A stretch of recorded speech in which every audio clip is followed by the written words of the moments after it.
I'm tired. Oh, we're not.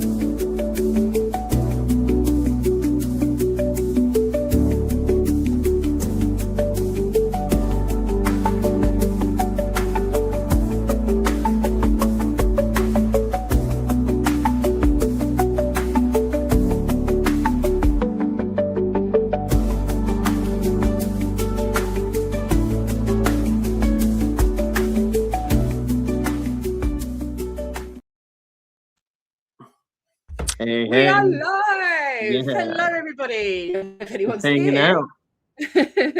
Like I had a rough day at work. It's a laborious job, so I'm a little tired, but I'm good. I'm excited for this.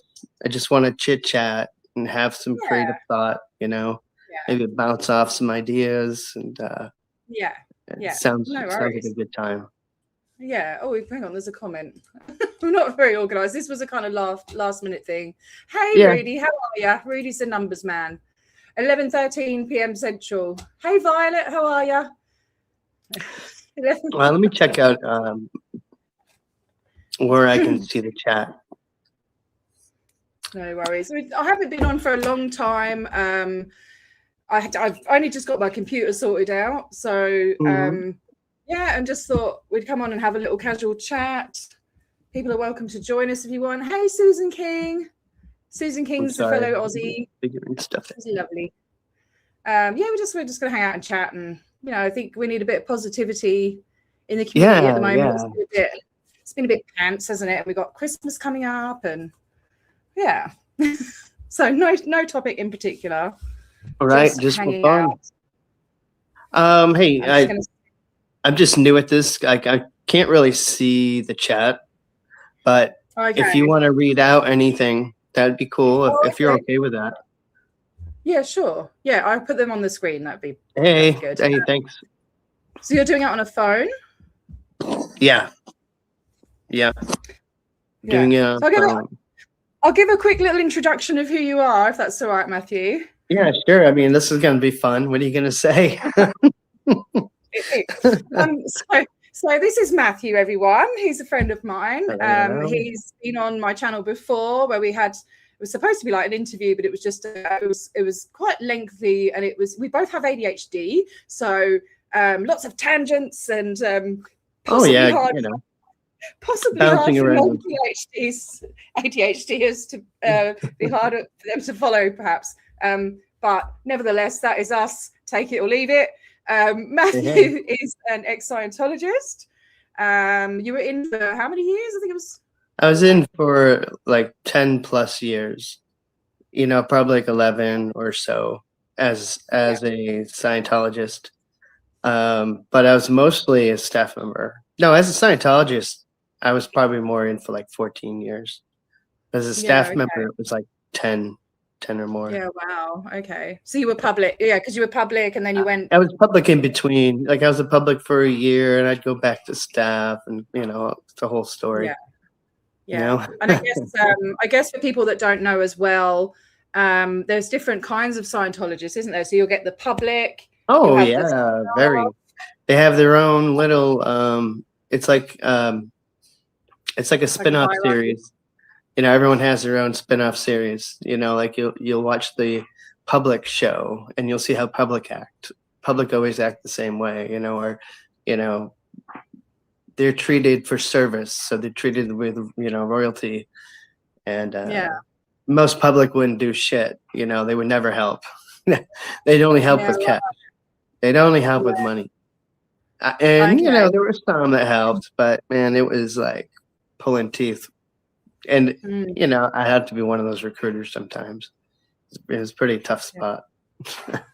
I do find that you don't see many of the publics on the tents and stuff, like going out and doing. Well, they're probably pretty uncomfortable. I mean, some of the public, I mean, they're normal people. Like they're not born in it, and some went past the PURIF and now doing their TRs and objectives in the academy as brand new people. And so they look at TV, they look at that stuff, they look on the internet, and maybe they're not supposed to, or they get caught, but all the new people will still do it.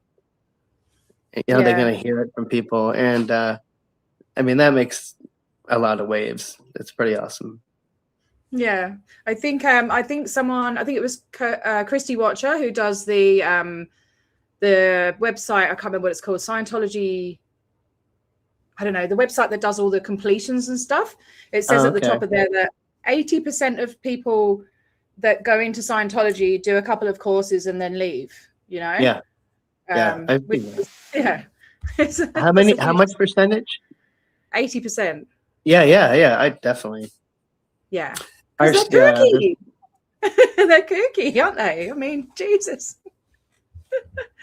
What? So like, I mean, we pushed hard. We pushed hard on Thursdays, and we pushed hard all week to like get our Division 6 statistics up, which is like new people in, new people on course, new books sold to new people, you know. And I was in there for quite a while too.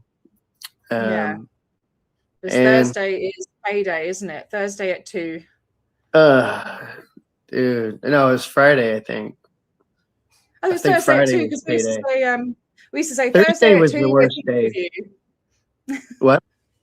We say sometimes, I said it to the guy in Edinburgh, Thursday at 2, we're thinking of you, because that's the that's off. funny. I like that. Yeah. I like that. Well, yeah, because, you know, some of them don't get paid. I like that.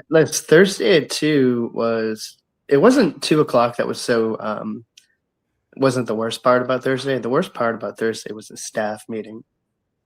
Staff meeting was just like anxiety to the core. Was that at 2?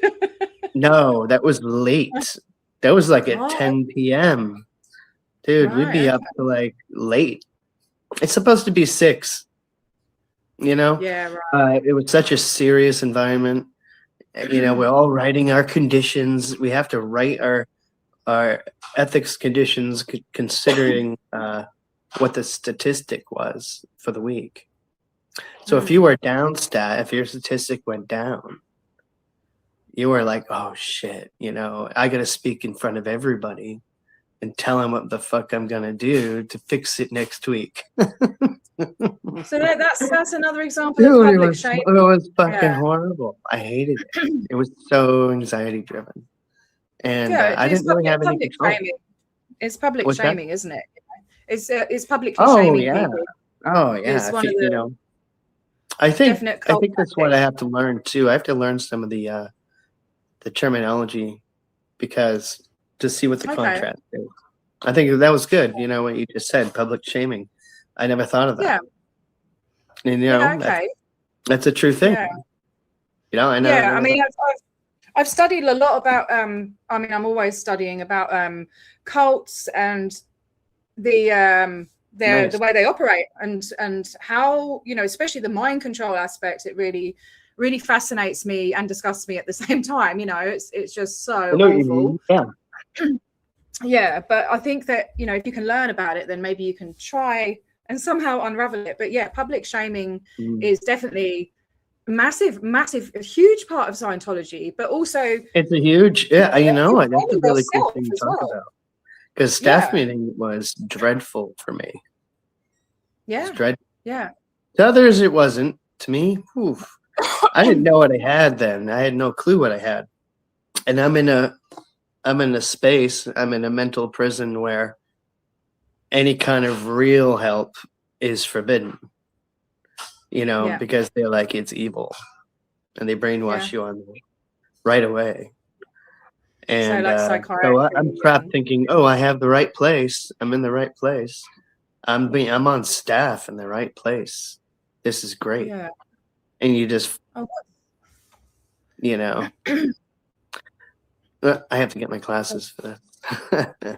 I can read it out. So Mad Drop Bear, another fellow Aussie, and he said it reminds me of that Love Has Won cult. Their leaders were abusive with their shaming of their devotees. I've never heard of Love Has Won. Wow. That's interesting.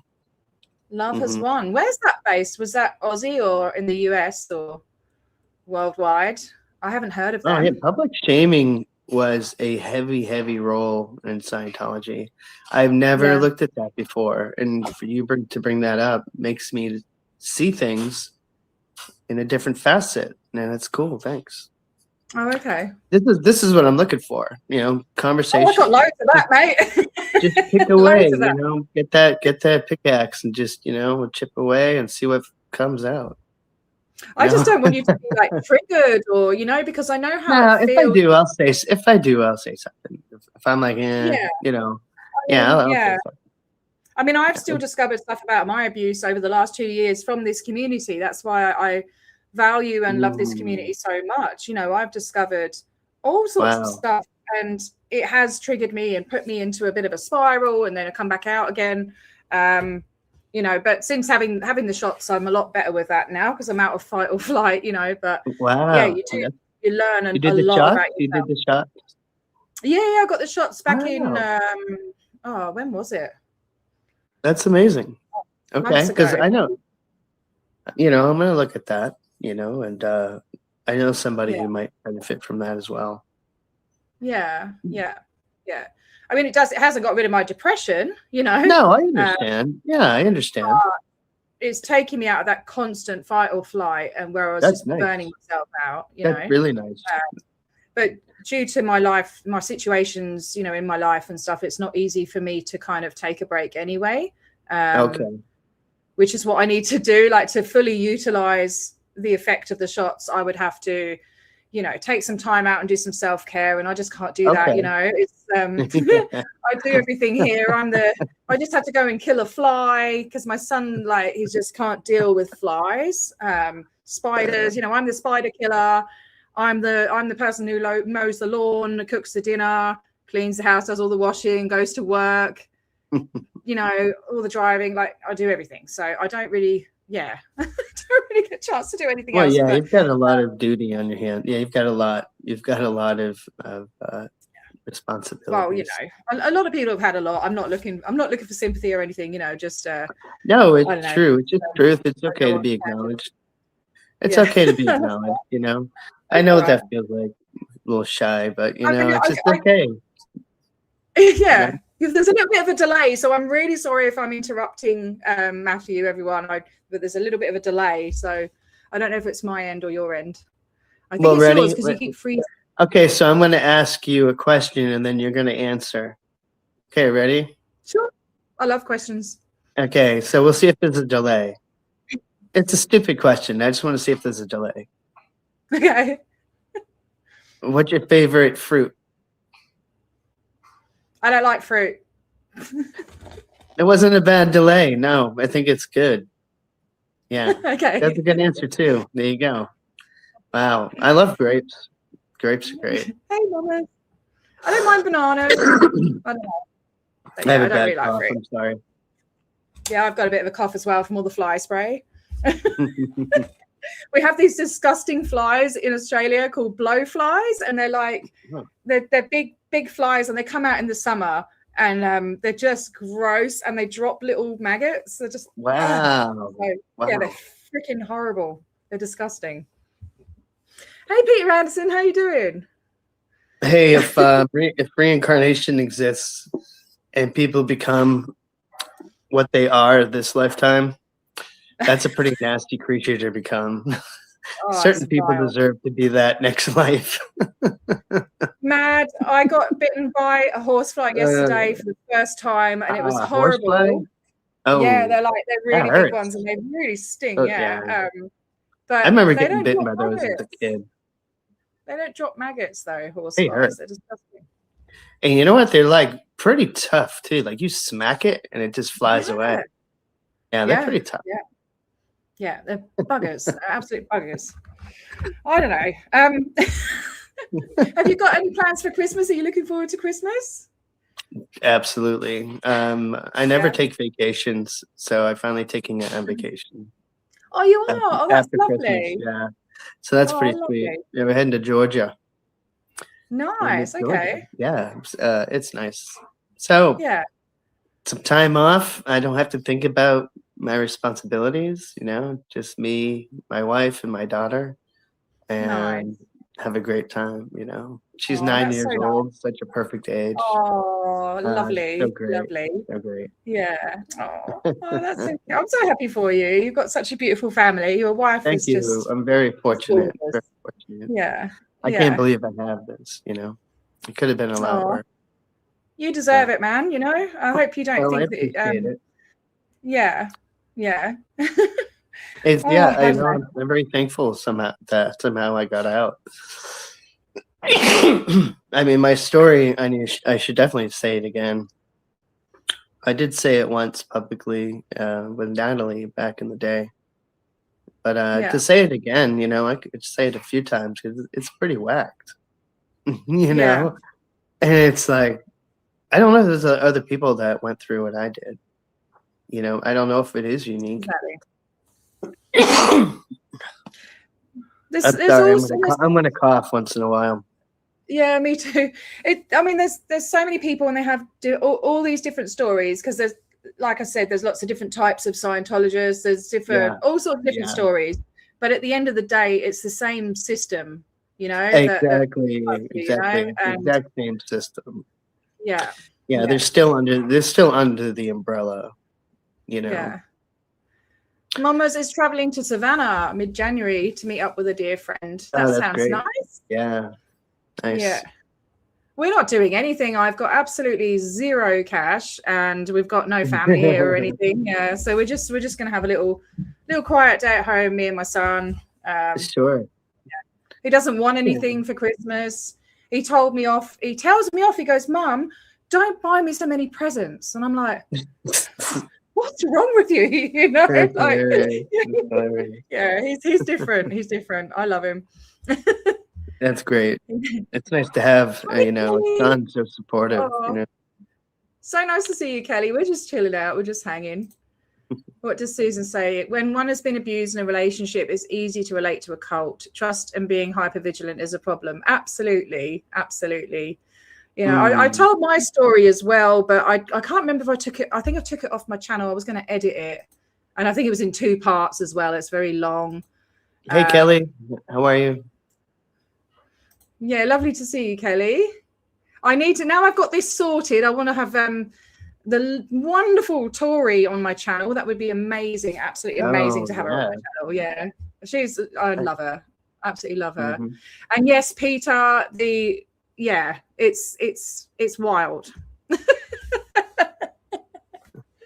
It's the summer holidays here, so I've had a busy couple of weeks. We've had graduations and parties and work and orientations for new schools and stuff because he's going into high school. So yeah, it's been like just so busy and really, really hot. So it's the summer and Christmas holidays here is all in one. So it's like 6 or 7 weeks. 6, 7, and then your kids get a break off from school, you know?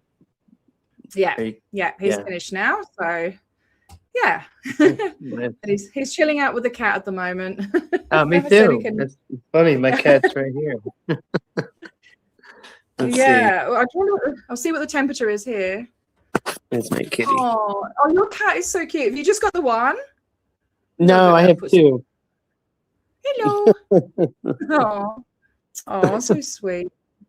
She is. She's amazing. And she's the best. 4-year-old. We've got a little 4-year-old cat, and she sleeps next to my son. Like she curls up next to him that's nice. in the middle of the night. Yeah, she's super sweet.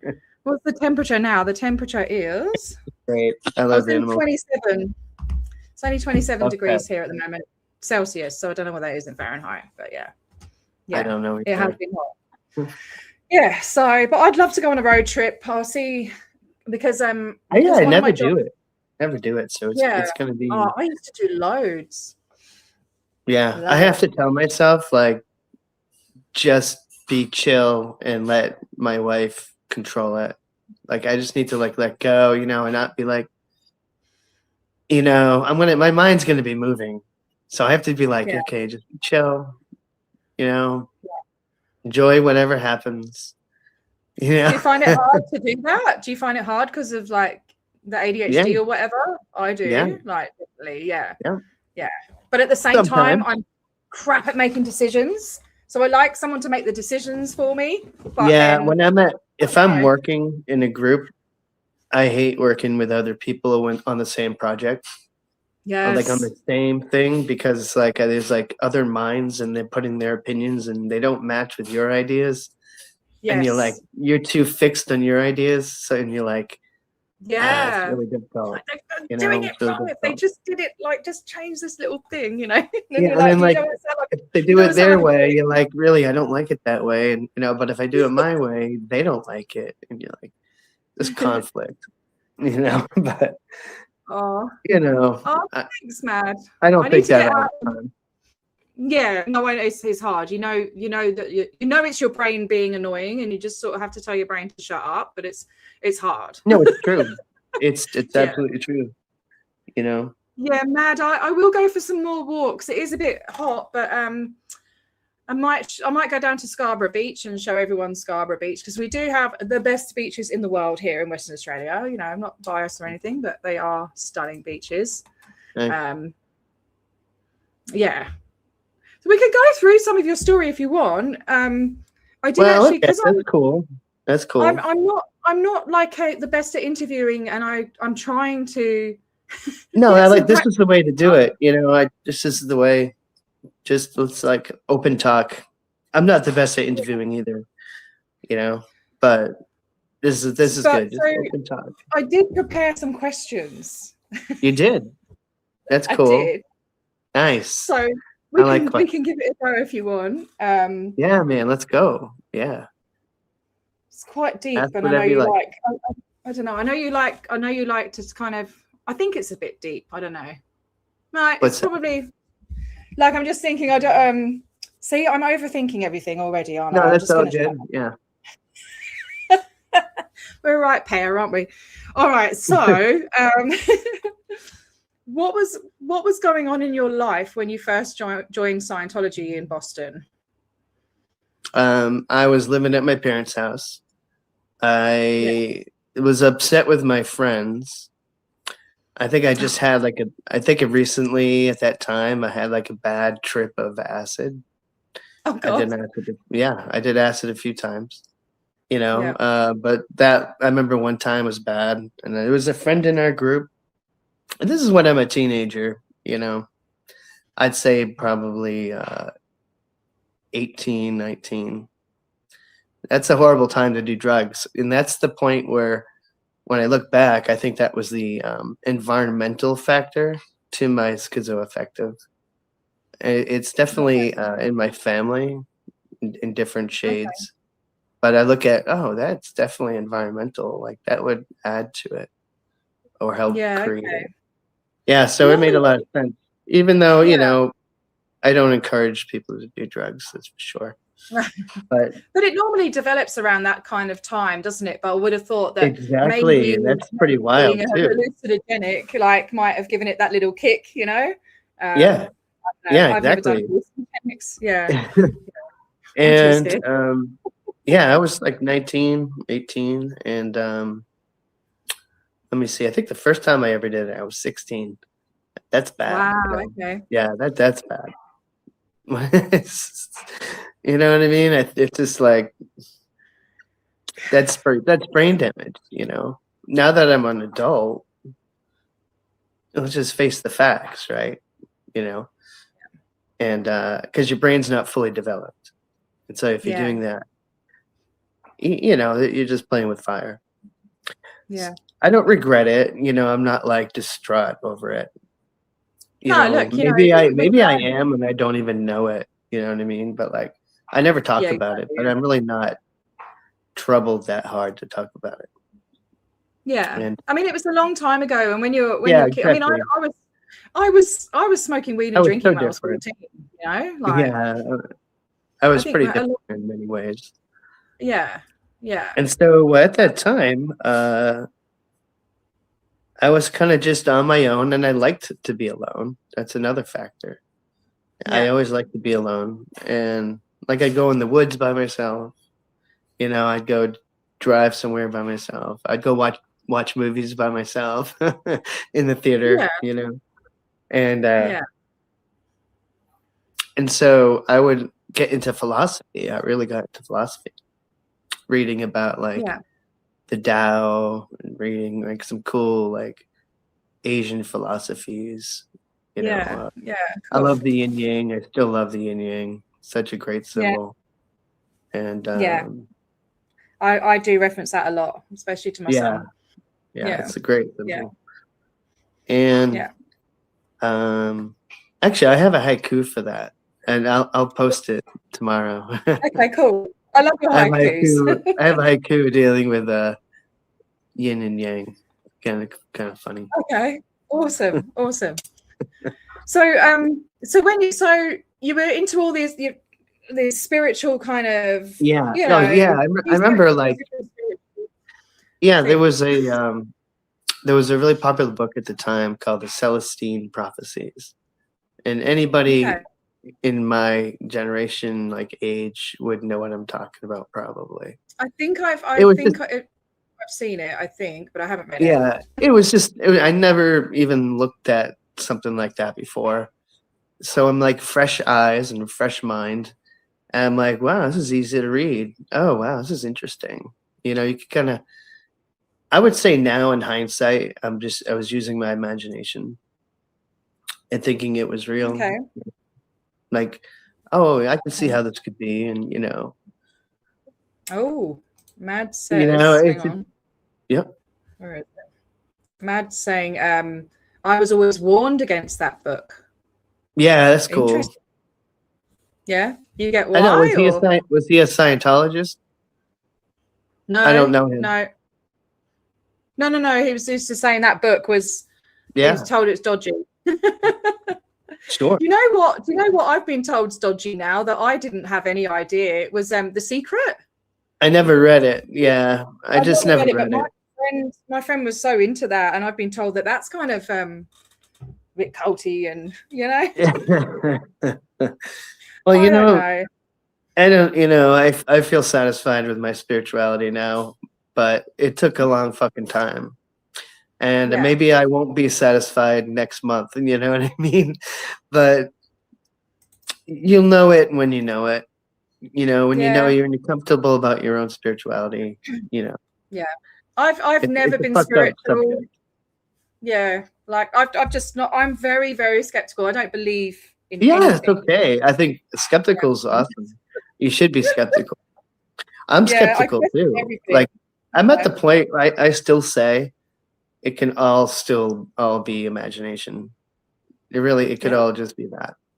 But you know what? I've had fucked up experiences. Like I've had experiences not on drugs, but I've had experiences where spirituality is a real thing.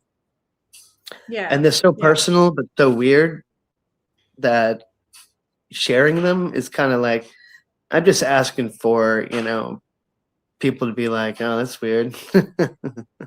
Or I don't believe you, or whatever. Yeah. But, I think that if you're open to it, then you're going to experience these things. Like I'm like, well, I'll believe it when I see it, but I've never had any kind of spiritual. Well, ready? I have one for you. I mean, look, we don't have to have I don't know, we could have a big discussion about it. We don't have to though. Here's one. Nate, you have to be honest about this, okay? It's a simple question. Yeah. It's a very simple question. But you have to use your memory, and you're not trying to be right in the question. It's not a right or wrong answer. Okay. But you have to be honest with what your memory says. Okay. Okay. Just like what do you remember? And just say honestly, oh, I remember this. Okay. So do you remember that? Do you remember that 80s bear family? The family of bears. There were books. They were very famous. Oh no, it might not. If it's not going to click. So in the U.S., I'm trying to. There was a bear family. What? The first thing that comes into my head is Sylvanian families. No, not Sylvanian. No, it's okay. So in the States, and anyone listening knows what I'm talking about. In the States, there's a very popular bear family, especially in the 80s. In my generation, Gen Xers know this really well. And there's a phenomenon. I'll just say it. It's going to sound crazy. But until you see it, you realize you're not crazy. This is an example of potential spirituality. Okay. Because, okay, so that bear family is it Bernstein bears? Yes. That's what they're saying in the chat. Yeah. Kelly and Matt have said that. Yeah. So I have not heard yes, of that. That's right. That's right. You got it. See, look, ready for this? Every single reference to that name has changed to Berenstain. And that is so fucked up. It's like the Twilight Zone. I swear to God, it's like every single reference of the Berensteins or Stains is now Stains. It's such a fucked up thing. Like I got a book on eBay just to say I want to hold one in my hands. You know, there's videos of people who are like, dude, what is up with the Berensteins? It's now Stains. Like, if I was a kid, I'd say the Bears with Stains. With the same spelling? Or? It's really fucking nuts. You know, especially for a person like me with my condition or anyone with a hyper focus. Like, you can see, wow, there's got to be an answer to this. And one for one, I say this really honestly, one for one, everybody says Berenstein, Berenstein. No one ever says Berenstain, ever. And these were very intimate books. It's spelled Steen, isn't it? What's that? I'm trying to think, like, so the spelling, I would say Steen. Yeah, exactly. Everyone knows that. Yeah, but when I used to live in Brighton, they had a place called the Old Stein, and it was spelt like that, but with an E on the end. Oh, sure, okay. He changes the sound thing. well, so. I had like a mom and pop store that was from a Jewish family, and their store, the Mandela Effect, exactly. That's what it's called. But the Mandela Effect is like, this is the way I introduce the Mandela Effect. Only hold on to the things you're 100% positive about, because there's 1,000 or 10,001 different Mandela effects people claim. But, you know, some are not 100%. What's that? What is the Mandela effect? I don't know what it is. Well, it's the name. They should be called, honestly, it should be called the Berenstein effect. It really, really should. Okay. It really should. But Mandela effect, this is something I don't remember. But they say that Nelson Mandela died in the 80s. Okay. And then he's still alive in the 2000s. Like, it's like, wait, what the fuck happened? People woke up to that and be like, no, you died. See, to me, as an individual on this Mandela effect, I'm like, it's not true to me. Maybe it's really true to somebody else. But to me, I don't have any understanding of that. Like, I just don't. I'm not going to believe it. So then, there's another one. Oh, dude, you'll have.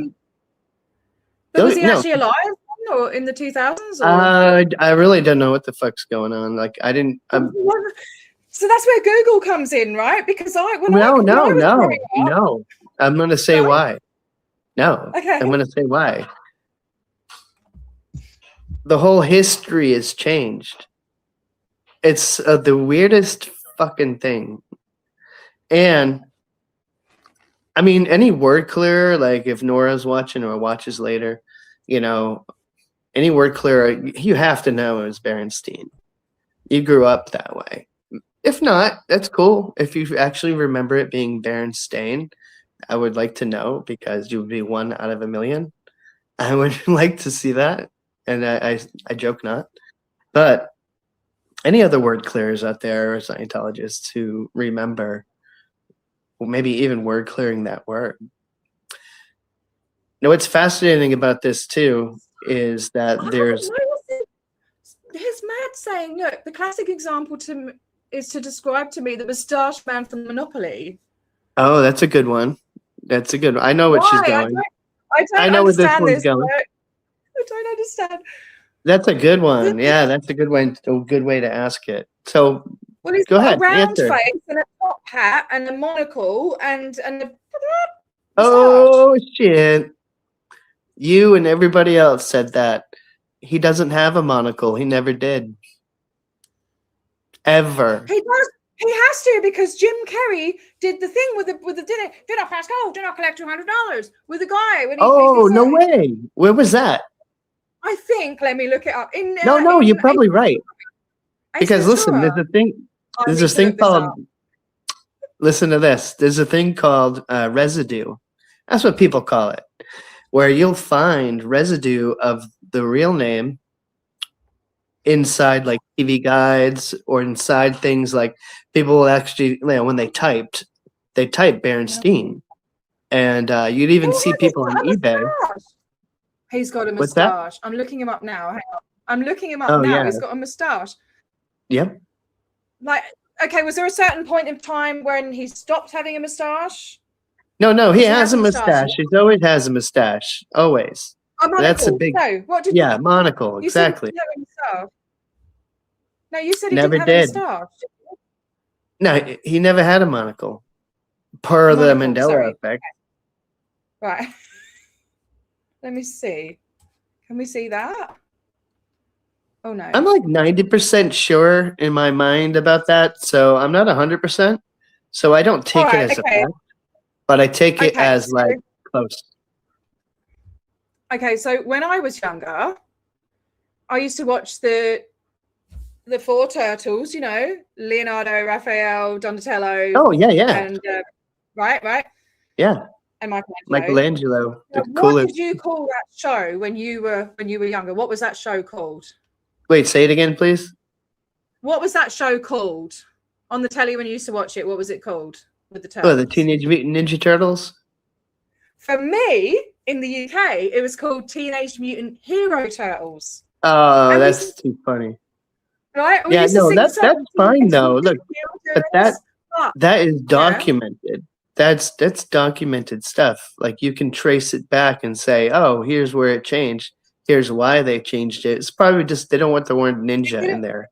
It didn't change. I think what it was, because I was like, because that was just playing. I'm like, what? Why are you saying Ninja Turtles? And so I go in a deep dive and the research and all of that. And it was just called Hero Turtles in certain countries. And it's the same with there's you probably know this movie with what's his name? Oh geez, he did a movie playing that really big fat guy. Anyway, I think you guys call it Encino Man, right? Oh yeah, that was a good one. Yeah, I remember that back in the day. I know it as California Man. Oh really? Yeah, that's interesting. California Man in the UK. So is it not just different? Well, that is different. No, it's not. It's beyond that. It's beyond that. You literally cannot find an actual. Oh, here's another one. Oh, I got another one. Oh my God, I need to find it. Okay, you ready? This is another question for you. But you have to think and be honest, okay? Don't try to be right or wrong. Just be like, this is what I know or don't know. Okay, so have you ever used Fruit of the Loom underwear or whatever? I used to have a sweatshirt when I was younger, yeah. Sweatshirt, great. Okay, so Fruit of the Loom, what did its logo look like? Oh, God, now you're asking. That was a long time ago. If you don't know, it's okay. That would have been 30 years ago. Well, what do you remember? It had like fruit on it, I think. Yeah. It said, I don't remember the text. Was the fruit alone? Was the fruit inside something? Was the fruit like on a table? Was the fruit like, do you remember what the fruit was like? That's okay if you don't. I think it was like apples and I don't know, like just a bunch of different fruit. Yeah, I don't want to confuse you. Here's what it is. Here's what it is that it was always in a cornucopia, in like a wicker basket kind of cornucopia kind of thing. Yeah, possibly. I can't remember. And that cornucopia doesn't exist anymore. Okay. It's fucking weird. It's really, really weird. So all I'm trying to get at is this, right? You're gonna have fun with that. You will. I only have two that I'm very certain about, like 100%, and that's the only ones I keep. I keep the ones I'm 100% about, and the others I keep it on the potential. If others think they're 100%, that's cool, but I'm not gonna fuck with my head that hard. But the ones I'm 100% sure about, it fucks with my head. It fucks with everybody's head. They just push it away because it's like it doesn't make sense. So I referenced it though. The point is I referenced it because of a potential of spirituality. Like, what is the cause of that? As a person who thinks in details and shit, and others have to, what is the cause of that? When a mass amount of people see the same change. I mean, everybody that I've ever asked, hundreds, are all always say the same thing. It's weird, and you'll see it in other countries and other places. The Berensteins were big in the U.S. I don't know how big they were in other places. Yeah, I've never heard it's a trippy thing. So I go, it could be AI. It could be some fucking technology they got that makes us see something different. I don't know. But that's why I got a physical book and I freaking look at it and it's like, oh my God, oh, it's just me. Yeah, the Mandela effect's pretty amazing, but I'd say look at it pretty carefully.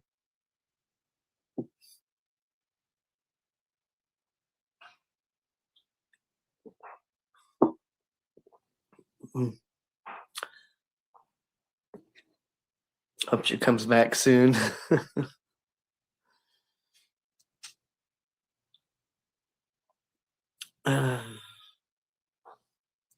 So I got my Frosty. He's chilling. And this is my favorite. This is Snowball. What's up? What's up, yo?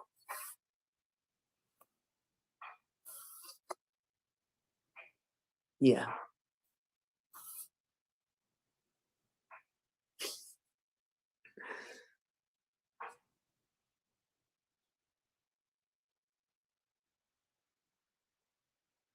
I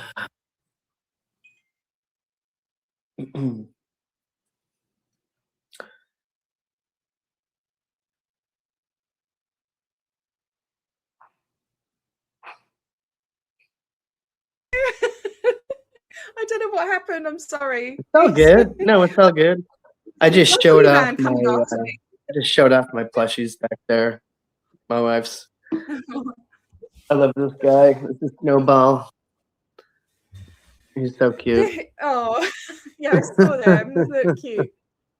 Yo. We could all see. I look right. So the skeptic in me. I'm sorry, but the skeptic in me is like, well, I just think it's a brand change.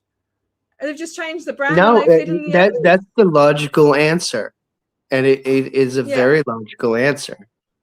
That's the point of this Mandela effect.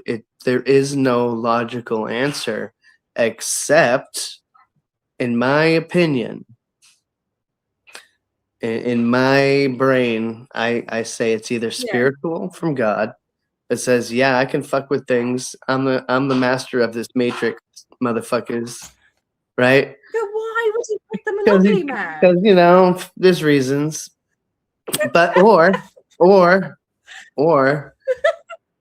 or it's like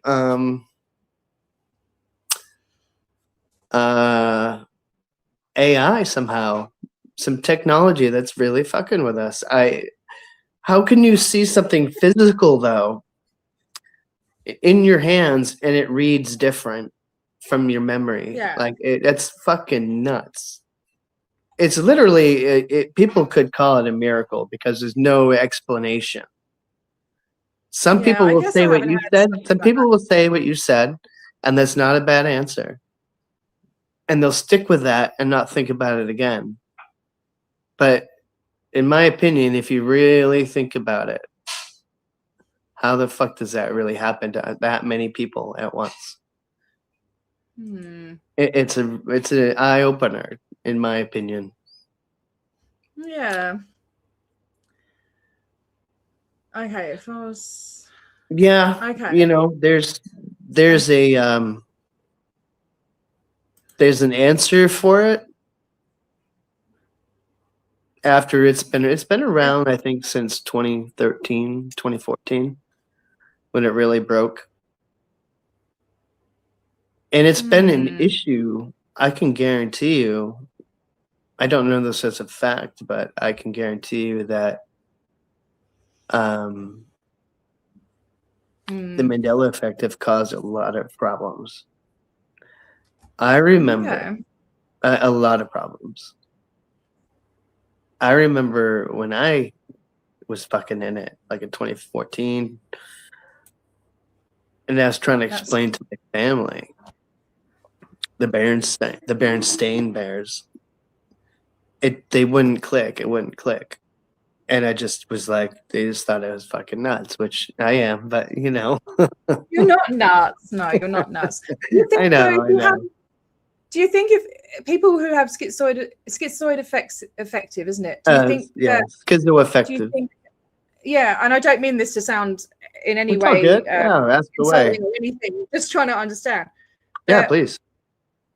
Because I don't know enough about it to comment in any kind of like, do you know what I mean? Sure, but just curiosity. I feel like insulting just saying it. No, please ask.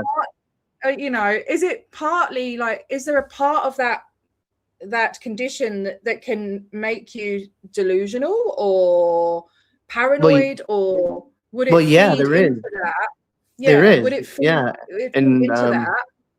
I'm able to understand it because when I look back at past experiences, I can say, oh, okay, now I can see the delusion that I was in. Because you get out of it too. You get out of it as well. Yeah. Okay. You know, and we have a very strong trait of having strange beliefs that we believe in, even if it's disproven. You'll read it in the description as well. You'll see it in cases, people with what we have. And it's like, for example, I said once my video, I didn't want to, all my cringe videos, I don't take down because I just want people to see it. I don't care. You know, I think it's very interesting just to be open. And then you can see the change I've gone through. But I made a video called The Dancing Sun. Okay. And it's a very true story to me. Where I actually saw the sun move and dance. And I thought that was a fucking miracle. But I saw it twice. It's nuts. It's the story's there. I believe it because I experienced it. Like really hardcore, in my opinion, what I've experienced. Others would be like, it's just not believable because how does that happen? But from a scientific spiritual shit happens. It could just be spiritual. You know, I interpret it as spiritual. And that affects the person, you know. And was it real? I don't know. I do believe it was, but what if it wasn't? I have to actually ask myself that, and it's hard to. But then you like, actually, just be honest with yourself. It's okay to be honest with yourself. Ask yourself hard questions. You know, you got nothing to be afraid of in that. Yeah. And you know, I had to say, like, what if I imagine the whole shit? And because of that, it actually made me atheist for a while. I did do that. And I was like, yeah, it's just my fucking brain. Right? And I threw away my spirituality. In a sense. In a sense. It was devastating, though. Like, I actually couldn't be without it. I just kind of, like, came back, and like without it I was super depressed and and I welcomed it back, and it was a good transition because it's kind of like helped me bloom a bit more into understanding my own spirituality. It's a blessing Yeah. though to have a sense of who you are, a sense of your spirituality. It's okay to look, you know. It's so interesting because I think you were brought up in quite a religious home, weren't you? Or No, you I were? was Oh, I brought thought up. you were. I was brought up as Catholic, but Right. just the basics. Just like, Yeah. okay, Sunday we're gonna go. My mother was went to a Catholic school, and she adopted some of the Catholic ways of life from there, or theories. But we never Yeah. applied it in the house. We never talked about it in the house, ever. Okay. My Yeah. mom would pray to Saint Anthony, and it would work. You know, whatever you want to think about that. But you know, she had a good faith. She still does, but she keeps it completely to herself. And she Yeah. never Yeah. enforced it, ever. She never enforced it. So, which is a nice thing. So I didn't have that horrible experience of any kind of religious abuse. Yeah. Yeah. I was in the Catholic Church, though, as far as being, you know, a member with my mother and my sisters. You know, we'd go every Sunday, and then I'd go to Sunday school with the rest of the kids, who are usually kids from my, you know, regular school. Yeah. And we'd goof around, you know, we'd you know, harass and shit. We're 10, 11 years old, you know. Yeah. And then we were done with it. Even my mother, though, I really respect this. My mother taught each of her kids. I have 2 older sisters, but she taught each of them through Sunday school. She was a Sunday school teacher until we got through. So it's like she did her responsibility in her mind. You know, she got her ducks through, you know, the moral school of, you know, Christendom, and, you know, but it was never used in the house. It was never demonstrated. Okay. You know, and, you know, there's a whole thing with the house I won't get into, but, you know, it's the reason I asked, Yeah. I think the reason I asked is just wondering what, I don't know, what got you into spirituality? Good. That's a good question. Yeah, really good question. Yeah. It was, I think it theoretically, maybe it was the beginning of my schizophrenia, or I shouldn't say schizophrenia because they're very different. That is very different from schizoaffective, or even a lighter form of schizophrenia. Schizophrenia can be pretty severe. You know, it can be a lot severe. From my knowledge. Sorry. Yeah. Thank you, darling. Oh my God, that's so beautiful. generous of you. You're a sweetheart. Thank you so much. That's lovely. What a lovely. Oh, that's. I think that's the biggest super chat I've ever had. Thank you. That's so cool. Hey, Yeah, wow. Thank you so much, Anne. That's wonderful. Thank you, darling. Thank Love you so you much. lots. And night, have sweet dreams. Wow, that's amazing. That's beautiful. And Anne's such a lovely.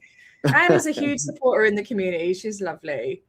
So now totally sidetracked. No, the reason I asked that is because I'm like, oh, how did I get into spirituality, right? Yeah. So I was around, I'm guessing 16 roughly, and I felt it.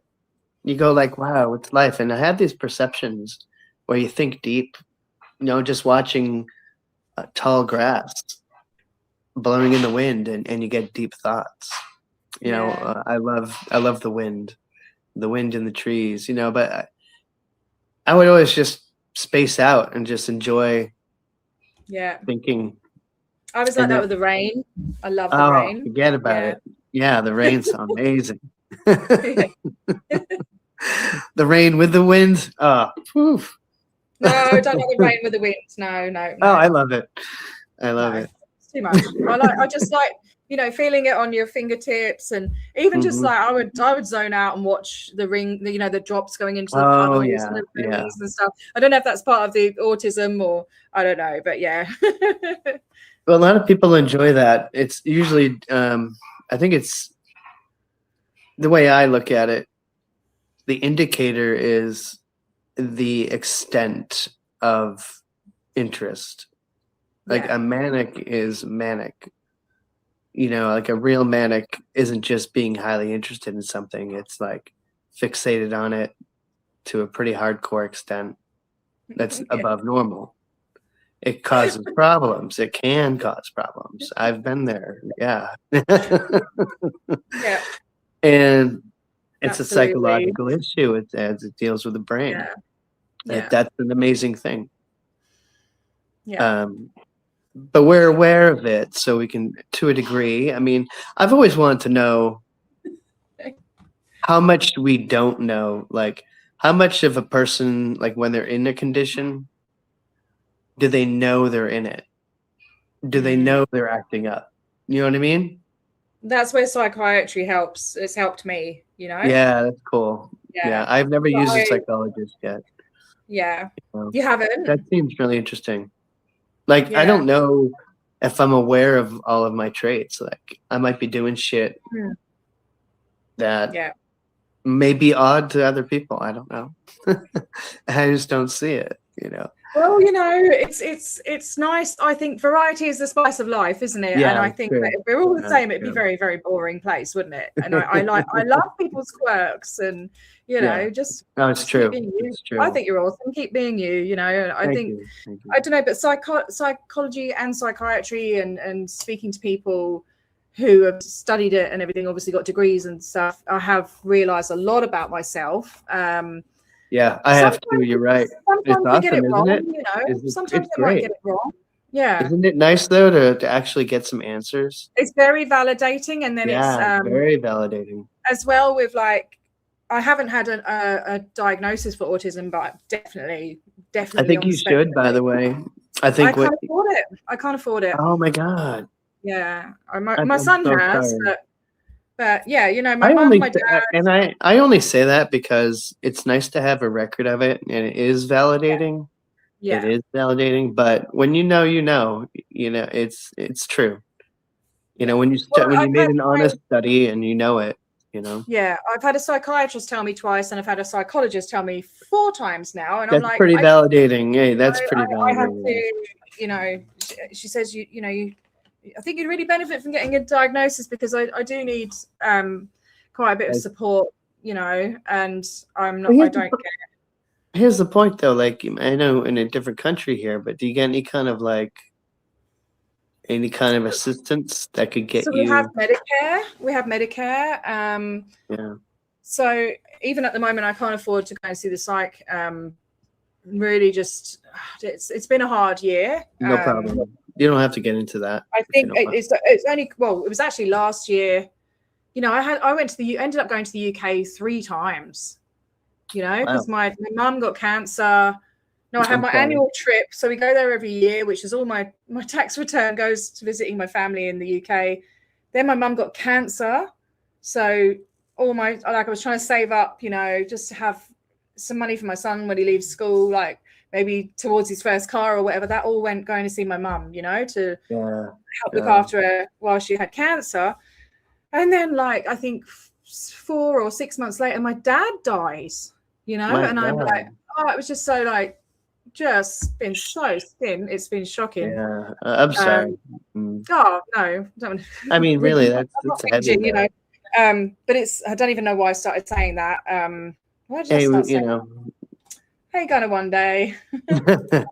another beautiful person in the community is gonna one day. A fellow Aussie. Thank you. I will make sure I give him hugs. Yeah, I've done all the screening tests and everything. I'm definitely autistic. My mum, my dad, my brother, I reckon a couple of my sisters as well. My son, you know, my grandfather, all autistic. Yeah. You know, you pretty much have your diagnosis, you know. It's true. You already have it.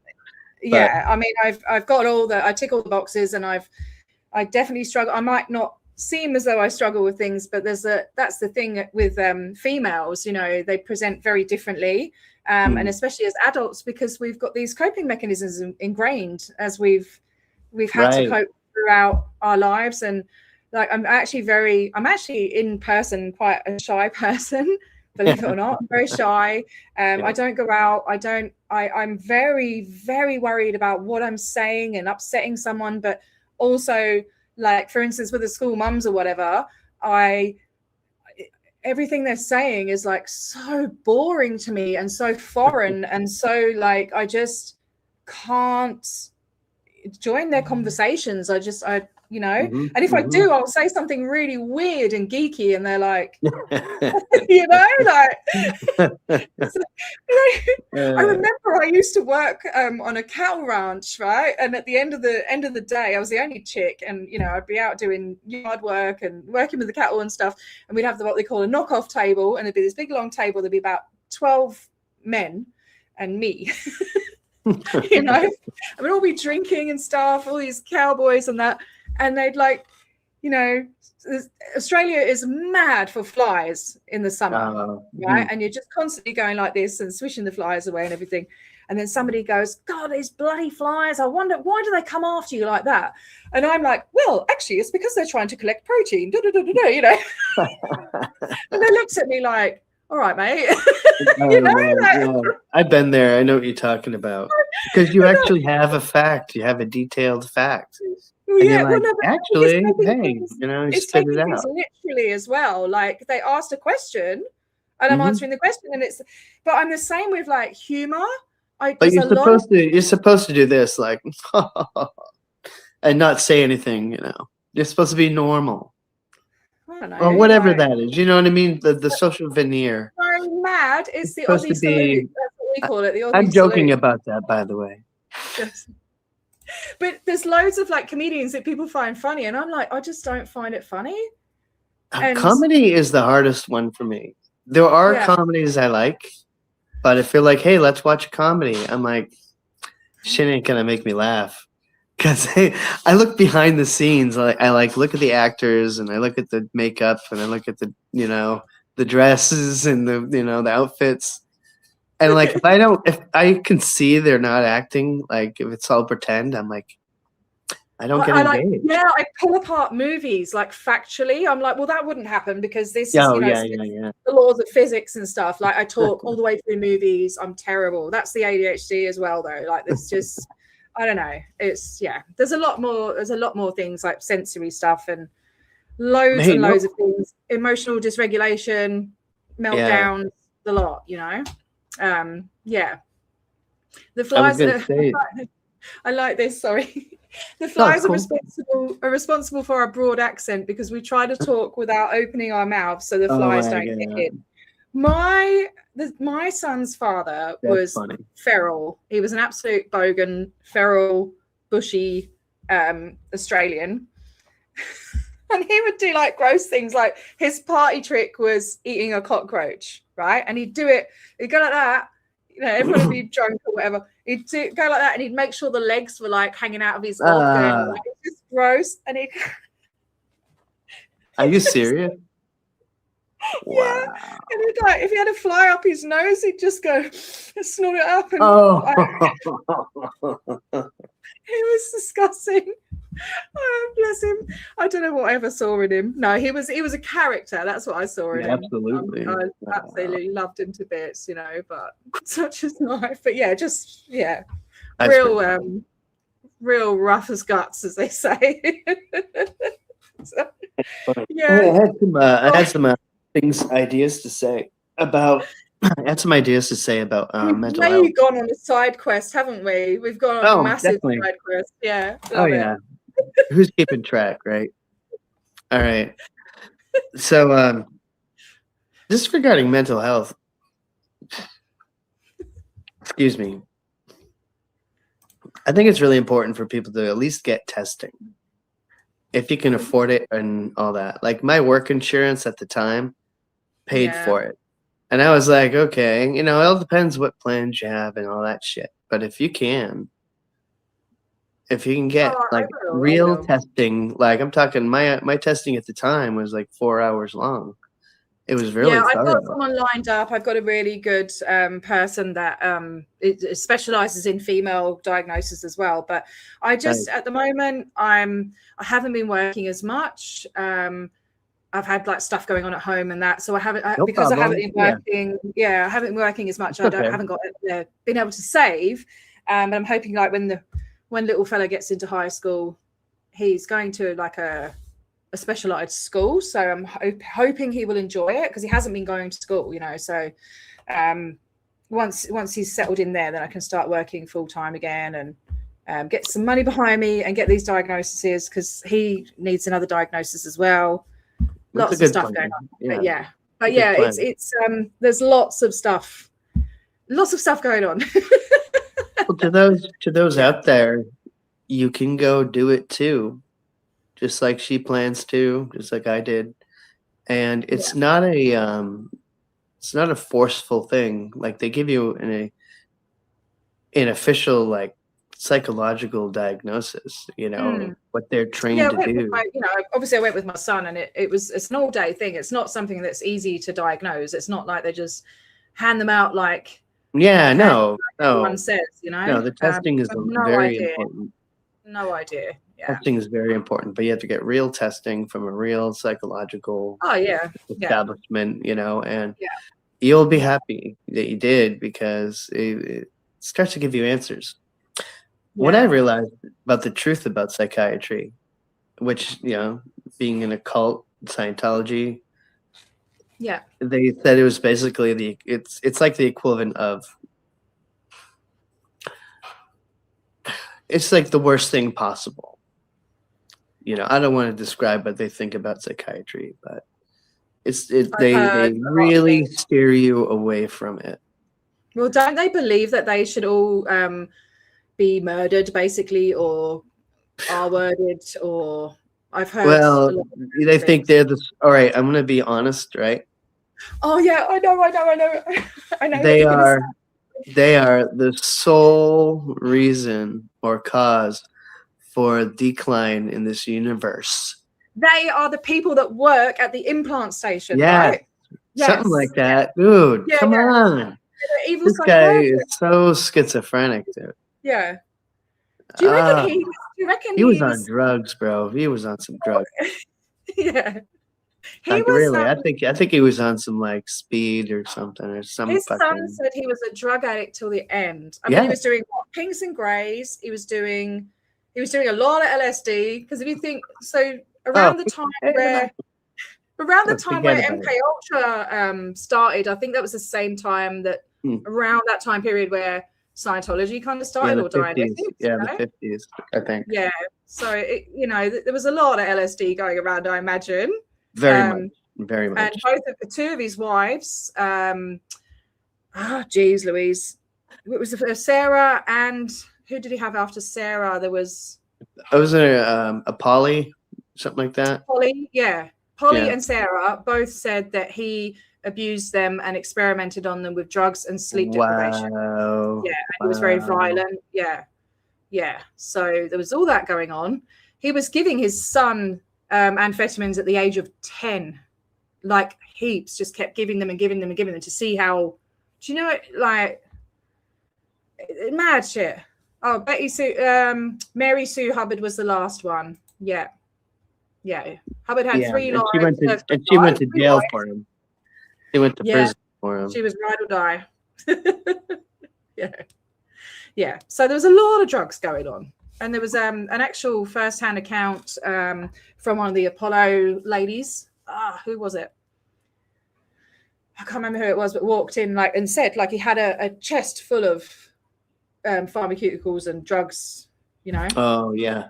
Was it John McMasters, actually? John McMasters, who was the first clear, I think. He said, he had like a drug chest on the ship. But there was also another lady that was looking after him or whatever on Las Palmas, I think it was. And she said he was wired on all these. I totally believe it, because when you listen to the stuff you're posting, which is great. I remember as a staff member listening to those and being all excited about it, you know. At what point, as a staff member, do you start listening to the space opera? Like, how does that come into play? Well, check it out. Ready? Let's role play, okay? Oh God. Okay, so I'll be the bad guy. I'll be the OT, right? It's bad. OTs are meant to be good, aren't they? But they're not. I know. The truth is, they're not. They're lying to us. Consciously or unconsciously, like they either know it or they don't. but they are lying to us. They've had their egos expanded so much that they are a think complete fraud. Yeah. They are a complete fraud. And I'm sorry for those OTs who have to face that fact. It's going to be difficult. It's very difficult. Thank you, Julie. Julie is another amazing supporter. Thank you, Julie.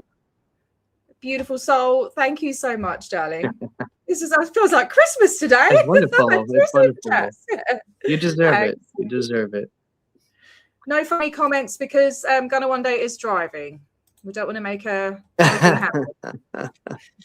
Anyway, so you're OT. Who am I? Oh, okay. Yeah. Okay. I got to think about this for a second. Hold on. Okay. Am I the vulnerable and, the fresh meat? Or am I like a new staff member who's looking to have an inquisitive new staff member. Yeah, with an inquisitive brain. Yeah, you're a new staff member. Yeah, okay. You've been around for a few months. Yeah. And you see me, and I'm like an auditor who's always auditing, and I'm privileged because I'm the upper crust of the most intelligent people on planet. Because LRH said so. So that means it's true, right? Yeah. So I'm one of the smartest people in the world. I'm fucking You're a god. You're a trillion-year-old god. Dude. I'm like an archangel, you know. I'm fucking kicking ass. You know. Anyway. So you and I, for whatever setting we're hanging out. It's probably, let's say it's like a after staff meeting or something.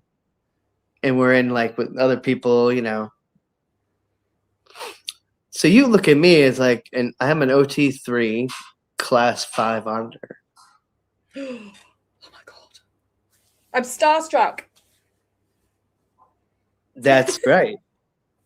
Right? Like that's the common thing of a new staff member.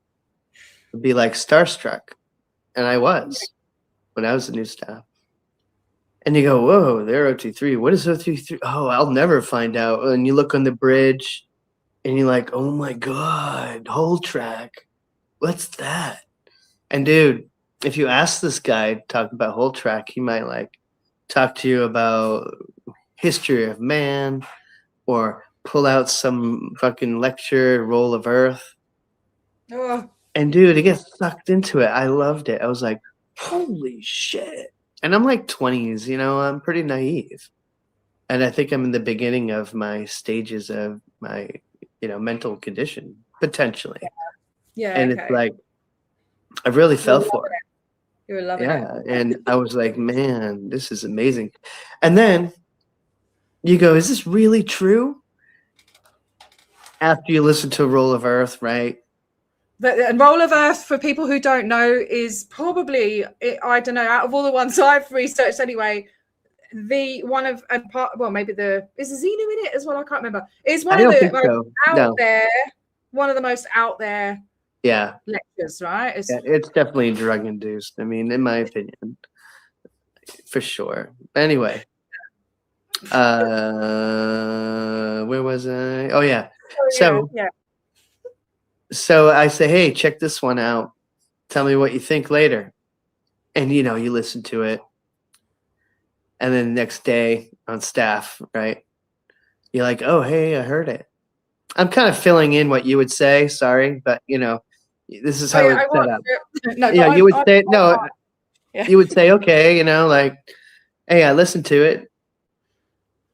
And I would give you confidence that it's real. Because I say, well, I'm an OT3, you know, and I know these things are real. And so you're starstruck.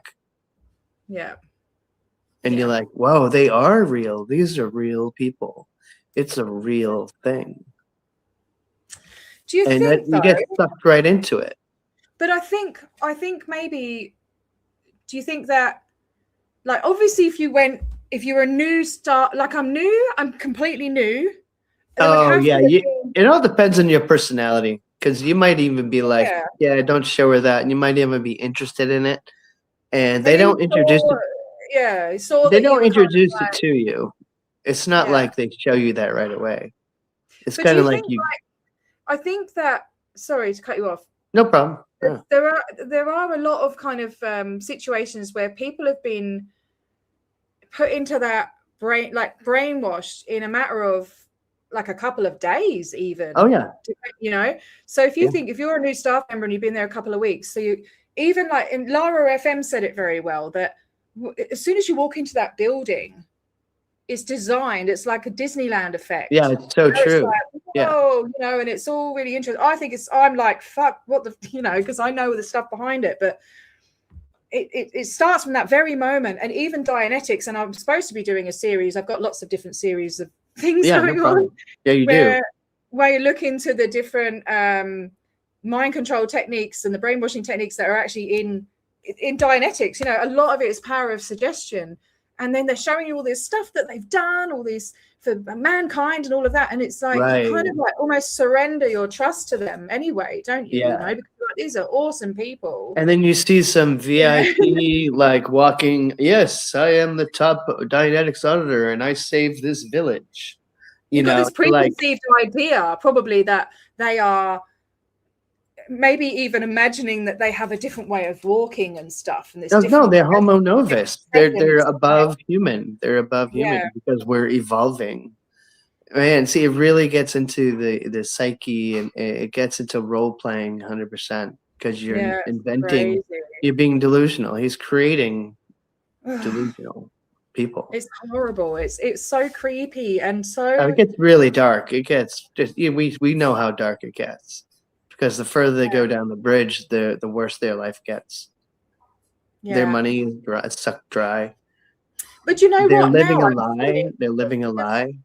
Yeah. You know, there's a lot that have money now because they're focusing on like I don't know if they probably always did, but the business. And I've seen a lot of OTs that are actually crediting Scientology to their businesses thriving and becoming a millionaire and stuff like that. And it might even be true because here's an example.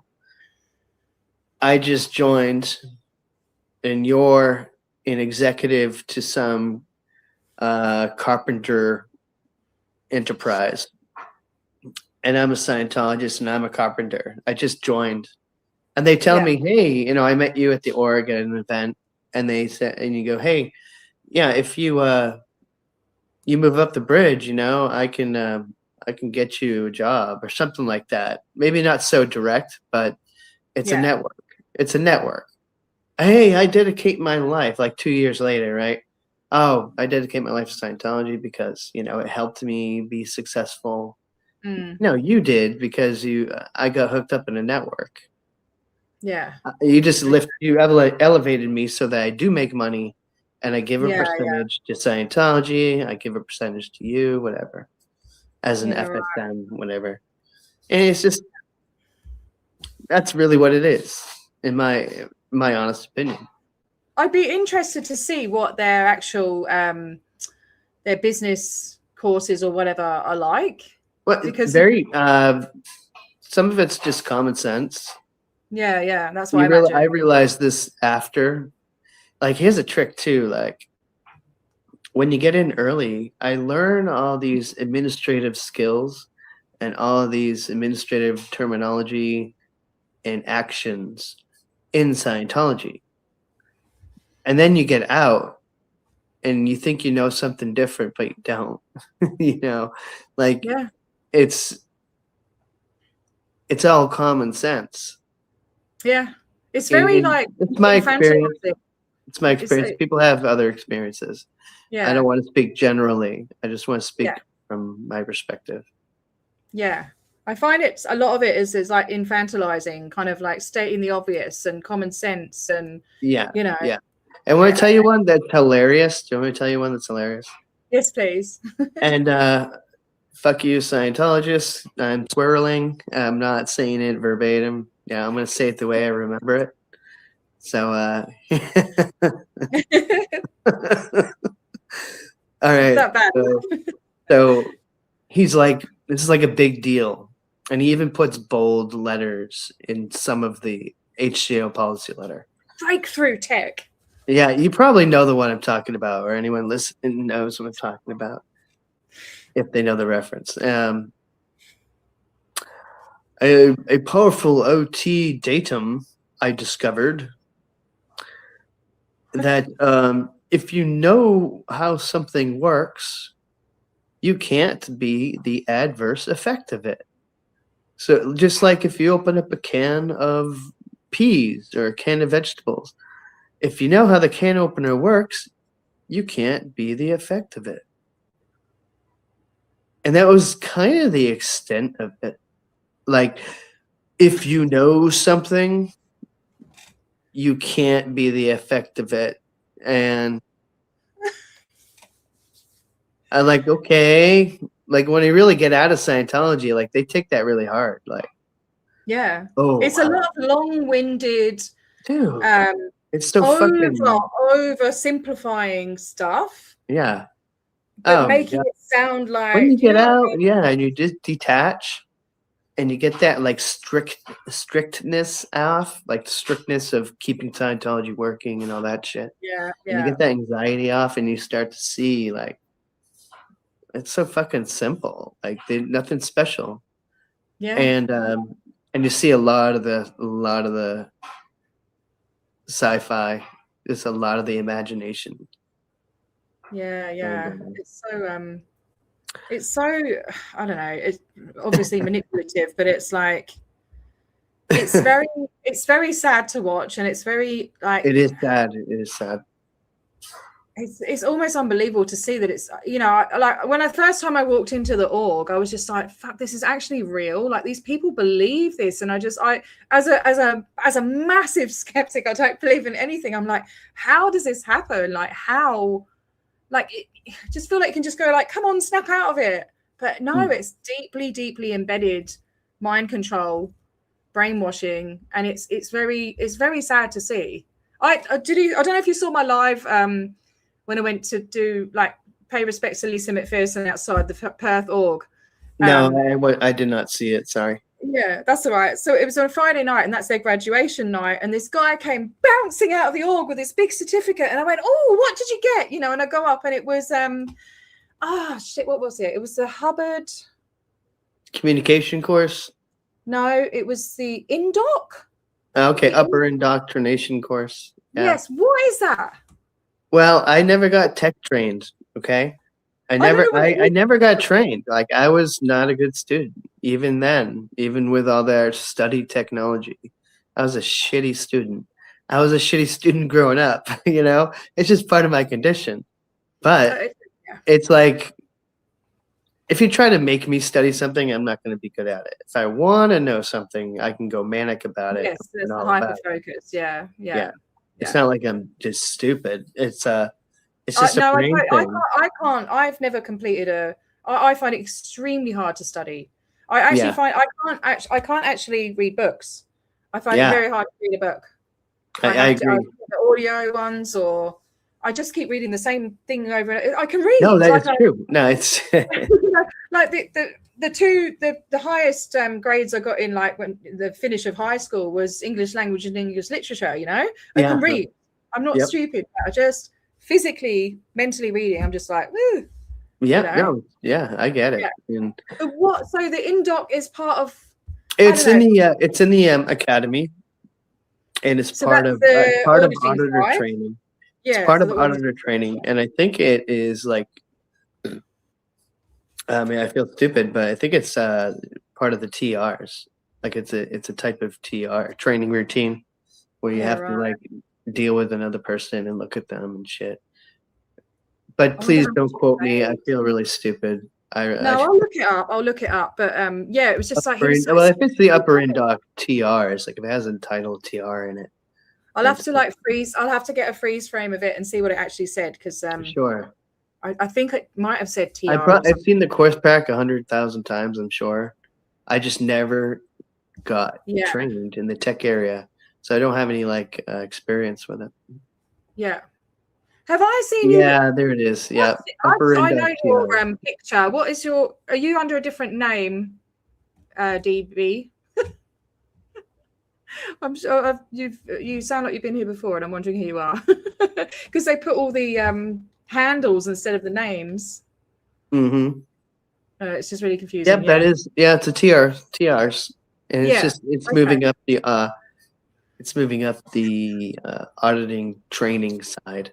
It's earlier in the stages too. But he was like this fully grown man, and he was like literally jumping around and going, "Yay, woohoo!" like that. And I'm like, "What did you get, mate?" And he said this, and I'm like, "Okay." And he's like, "Why are you here? What are you doing here?" And we said, "Well, we're holding a memorial for Lisa McPherson, who was killed by Scientology." And he was like, "Oh, must have been in America. Oh, I'm sorry to hear that, you know." And I'm like, hey, you know what though? That was fantastic because it's stuck. It's stuck with him. I don't know. He was in. No, I think it does. Like, because look, to see you and do that, like to have that, it's kind of hard to throw away in your mind. Like, it's not like he just heard you or just saw a text. No, he actually experienced it, and he was really excited. So he's going to remember you being there. What happened, right? So it's because it gets better. Awesome. Oh wow. So because obviously he was in a state of euphoria, right? You get a course and you're like patted on the back, and it's like, you know, and one more step up the bridge. But so fuck, now I've lost what I was saying. So I said yes, it was America, but that doesn't matter, you know, like. There's actually literally hundreds of people that have died under the care of Scientology, and then I was like, "Fuck, I've got the list." And I said to my friend, "I said, pass me the list." And I got the big freaking roll. Oh my god! And I rolled it out in front of him, and I was like, "These are people from all around the world." But he was just like, "Oh well, you know." And I said, "But I got a bit emotional, I got a bit angry because of his kind of like dismissal of somebody's life." Yeah. And I went. But what's true for you is true for you, mate, right? As long as you're all right. Damn. I went, as long as you're okay, yeah? I'm like, fucking great. Look, you got him good. Like, and when I say that, I mean, when I say you got him good, it means like it's stuck and it has a good effect. It's like a seed. You really put some seeds there. You know, no, I lost it though, mate. And you know, the thing is that. What do you mean you lost it? What do you mean? Well, I lost I'm normally kind and polite, and I don't know. It was an emotional night already. You know, no, they might have to hear that. No, I'm serious. Look, it was. Let me ask you this. We had all the candles out and everything, and then there's this bloody. Was it real? Like, did you feel that passion, or did you feel that intensity? Because it's not anger, you know, we're not talking about abuse or anything. We're talking about a real emotion about a real subject. Passion, I guess. I don't know. Yeah. Yeah. I think it is too. The first time I ever saw kids at the org at Melbourne, I burst into tears. You know, it's just. That's okay. That's okay. I commend it. I think many of us do. Real things that are real are the most impinging. People can feel if it's real. Yeah, you know, he was just in a zone, and what I no, said man, to him, you got him. It went over his head. Rolling that list out and to make a point of what you were talking about was just like, he's gonna be like, he wasn't listening though. He was just like, of course, no. You know why he's not listening? Because he did his upper induct TRs. That's why. I know he was in his upper induct TRs taught him how to not. Yeah. And I went, well done on getting yourself infantilized, mate. Well done. I went. It was actually that was a cool story. That was a cool story.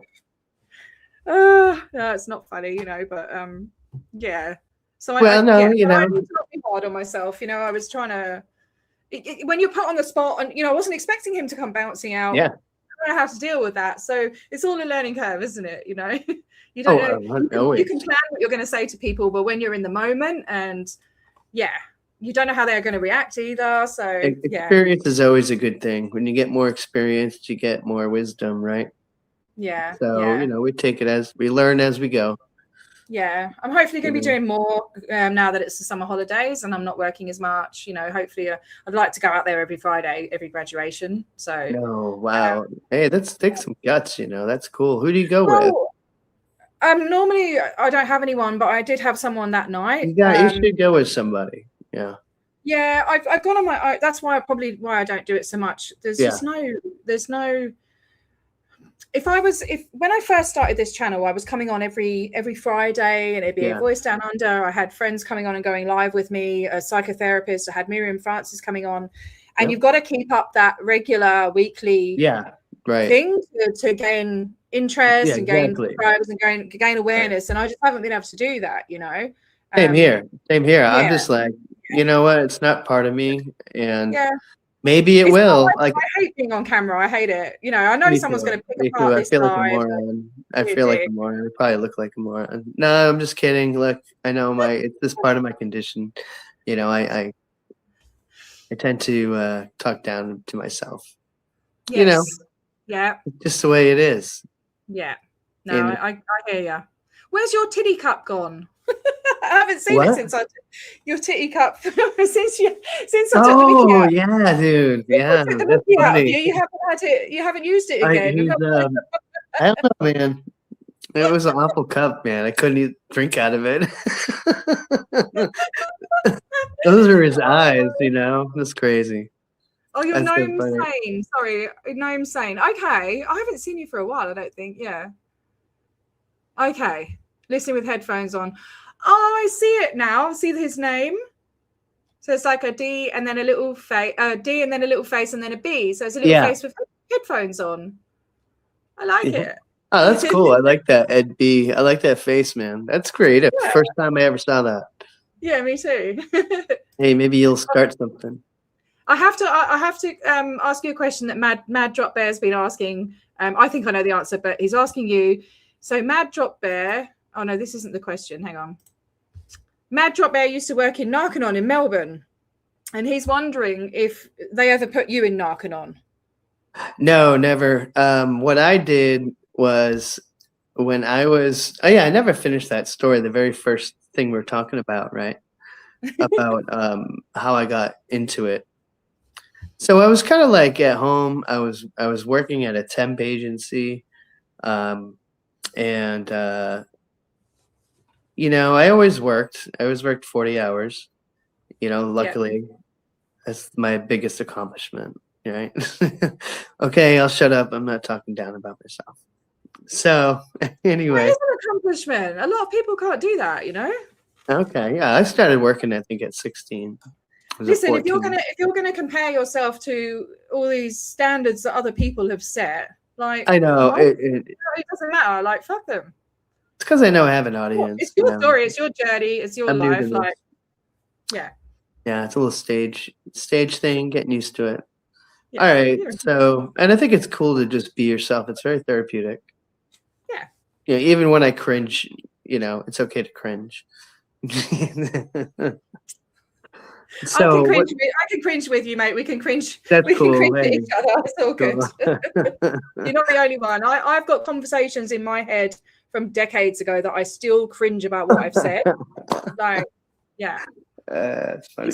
My channel is not, I've got really lovely people in here, and that they're not judgy. And if judgy people come in, they can bugger off. Yeah, I mean, it's I really don't care, but I do in a weird way. Like. Anyway, what was I talking about? You were saying that you were into all the spiritual stuff. How you got into it, and that, yeah. Okay. I've only been on it for about an hour, but yeah. Let's see here.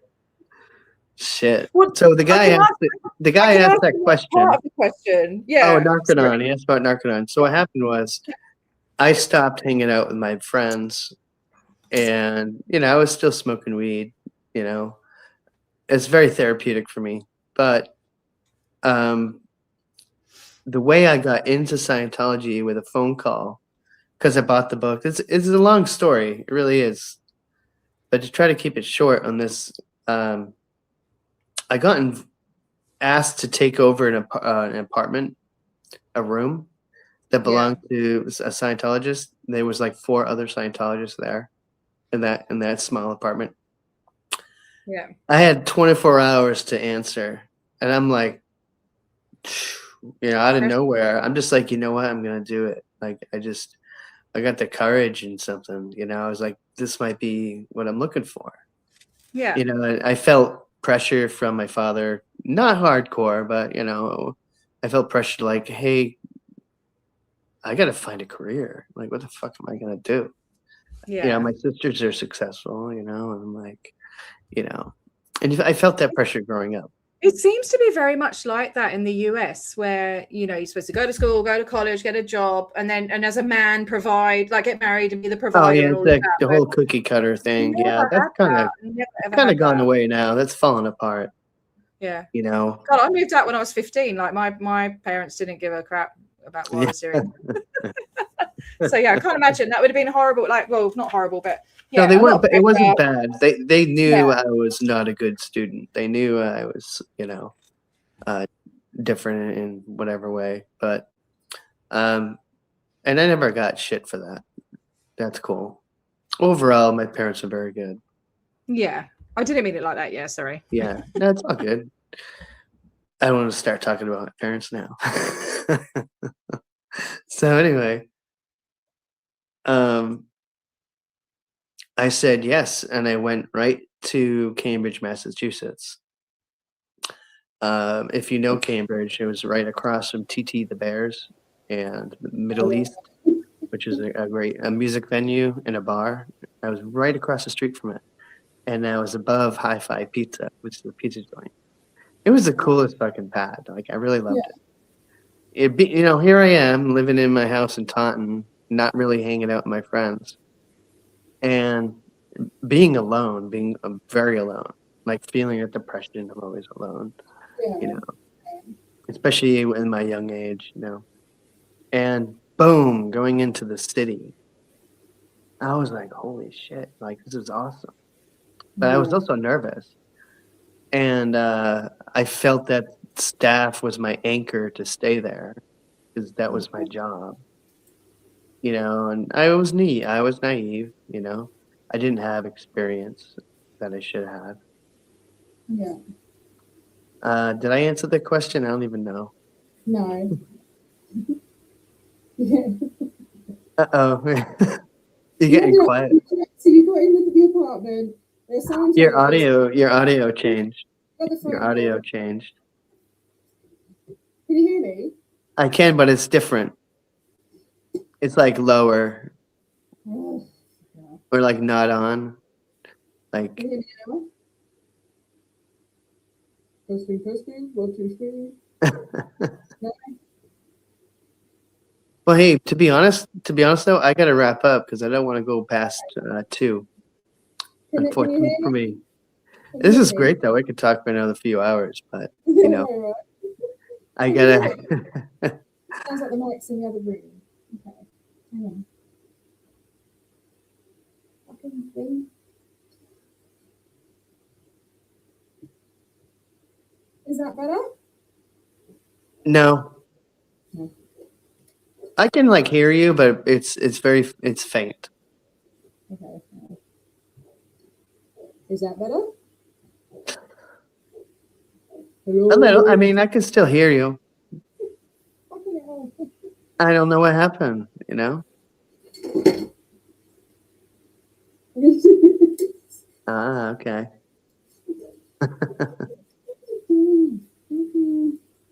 Oh, yeah. Hey, I wrap mine really nice because I use it every day. I wrap mine like a certain method, and it works really good. All right, hang on. Right. Can you hear me now? It's the same. I don't know. I really don't know. But hey, that's okay. It's okay. Look, I can hear you. I think we can hear you, but it's like it's lower. It's like the speaker isn't on, or it's like the microphone is not on. I don't know. Weird.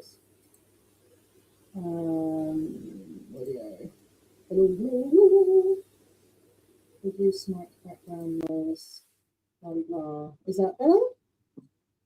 Anyway, hey, let's carry on. You know, forget about it. I gotta end off soon. Can you hear me now? Yeah. It's the same, isn't it? Okay, yeah, that's better. Okay. I think.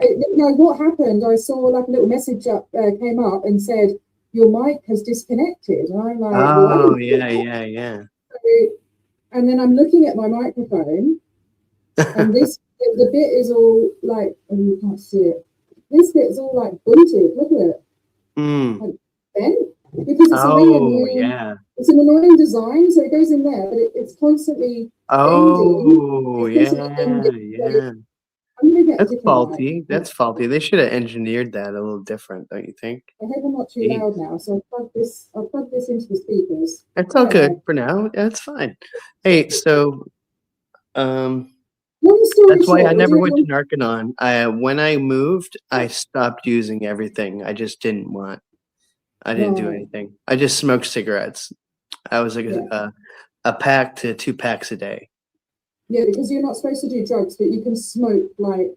Yeah, they all Absolutely. smoke cigarettes like crazy. They drink coffee. Somebody on my TikTok said that L1 Hubbard, he never smoked.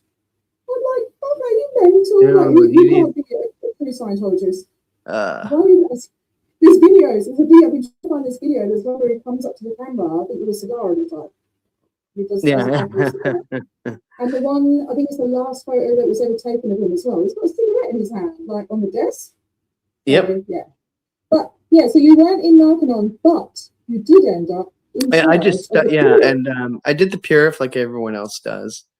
And then I became the Purify C because that's what they wanted me to be. Yeah. I fucking hated it, dude. Yeah, that's right. It was. He did say that, yes. And it's on audio, so I should put a video together with the cigarettes and that audio. Yeah, hell yeah, that's a great. Write that one down or whatever. If you don't have to, you don't have to. But that's a fantastic one. Yeah, it's another project. Right. You know what? It'd be a funny opening. Just even writing like, a Scientologist once told me, he never smokes. Well, put together. So you just love proving people wrong. Like when you need to. Yeah. Yeah. I don't know. It's great. Maybe we could do this again sometime. Yeah, definitely. I am supposed to be interviewing a couple of people this week. Oh, not this week because it's Christmas. But yeah, anyway, I might do a Christmas stream. Cool. For people, there's for other people that are on their own kind of thing. That's nice. Family or whatever. Nice. So like maybe just do like an hour or so. I don't know. That's great. Yeah. Not getting anything. You both do well. It takes a lot of guts being on YouTube. Going out and demonstrating at an org is scary.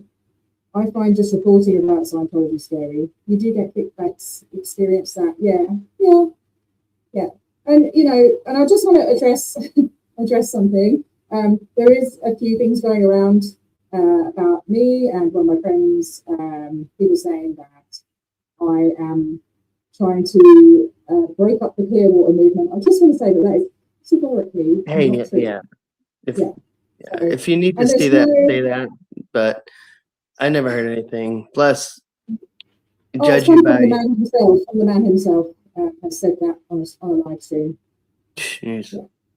Well, which is just with no examples of how.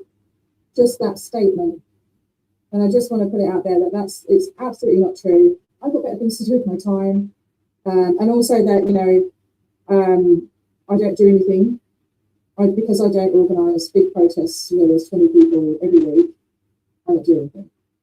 I may do a recap of this year or the last 2 years actually, because I've been on here 2 years now of all the stuff that I've done, just in case people are interested in what I've done. There's a lot of stuff I don't do it for praise. There's a lot of stuff that I do behind the scenes that I don't even talk about.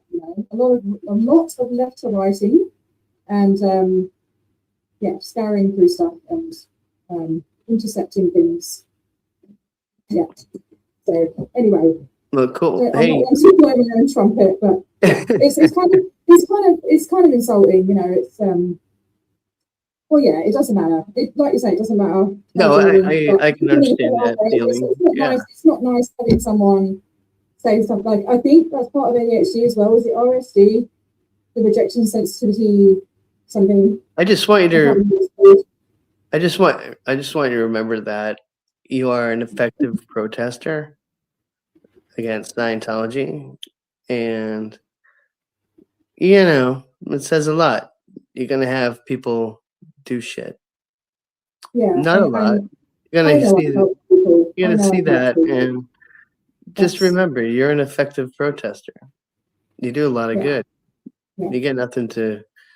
You don't have to be frightened by them or whatever. Oh no, I'm not frightened. It's just frustrating when you're trying to build awareness and you really care about the cause, and then someone's trying to discredit you, you know, and then accusing you of doing. I hate to say it, but that's the combat. That's what they want. Yeah. It's a spiritual warfare, in my opinion, or you could say mental warfare. Trust in the Lord with all your heart, and do not lean on your own understanding. That's my favorite. Is it? Yeah. In all your ways, acknowledge Him, and He will make straight your paths. It's great that you quoted that. I mean, I'm not here to enforce spirituality, but that particular proverb is one of my favorites, because if you're like, is God real? But you're sincere about it. You're sincere about the question. You don't have to be sincere that He's real because you're questioning it. It's okay to question. It's okay to, but just be like, yeah, it's like, are you real? And you can apply that proverb. Yeah. And it basically tells you a very simple formula of how to have contact with the Lord. It's not a difficult thing. It's not like you have to be an OT to do it. No, a fake OT. You can be the most common man. You can be a lowly man. You can be anybody in this world and have contact with the spiritual side of God. It's fucking weird, man. It's fucking weird. But and I think trust, the first bit, like the first line, so trust in the Lord with your heart, it is, I guess, giving that's a hard one to do, because you gotta surrender. You gotta surrender. But check this out, like the way I do it, you can just be like having a conversation just like we are. Like the Lord knows. You see, he's omnipresent, which means like we're not going to know all the details. We don't know. Just like an ant doesn't know all the details of, a fucking planet. He's not going to understand that. It's too big. But there's aspects we do know. Yeah. And I say we to the people who have faith or who think like I do, Yeah. All right. Listen, so I know you need to get to bed because it's is it 3 a.m. there? Yes, I think it's a great time. But can we Good, because you stopped me from going down this like whole thing, and thank you for doing that. But can you finish? Yeah, I can see it's gonna. Can you finish off, please, if you don't mind? Because I really, really loved that. What do you call it? Haiku? No. The thing about the coins, the money thing. Can you say that one, please? Because I think. Is there anybody who's listening who can bring up that reference? It's a great one. What's it called? It's from the Bible, and it's a fantastic. Hang on, let me try and find it. You read it. Yeah, so there's better detail in it. I just what is it? Hang on, I'll try and find it. Let's see. All right, I'm looking it up. Is it Matthew something? Maybe. Yeah, it could be. Is it are not 2 sparrows sold for a penny? No. Okay, we're here. Hold on. Ready? I got it. No, it's from Mark. Yeah. Mark 12. Okay, ready? Mark 12. Yeah, I got it. Have you got want to read it? You want to read it? Have you got it? Okay, I'll read it. I don't know if I've got the full thing. I gotta open up my app and shit. Wherever the fuck it is. Sorry. Oh no, I've lost it. All right. I just use the it's a simple app.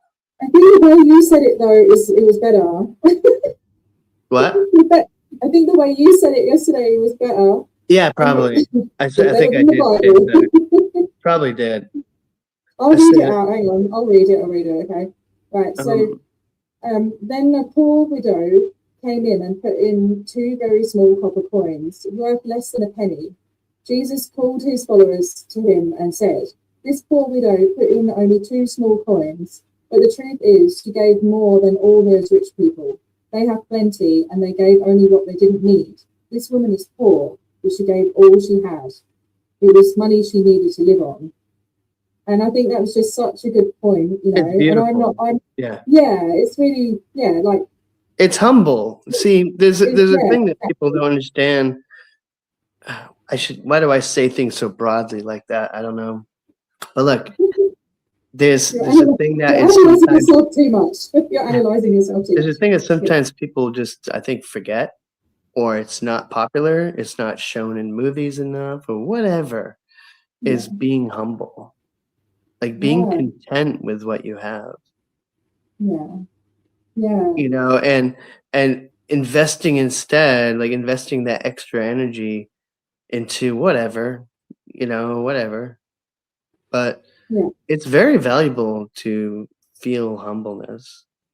And that's one of the things that my faith in God brings is a humbleness.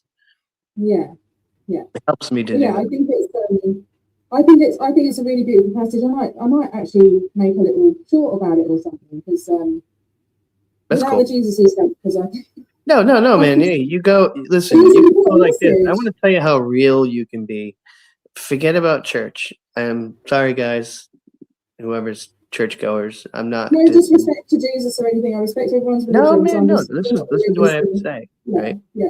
Please. I think it's important. Is that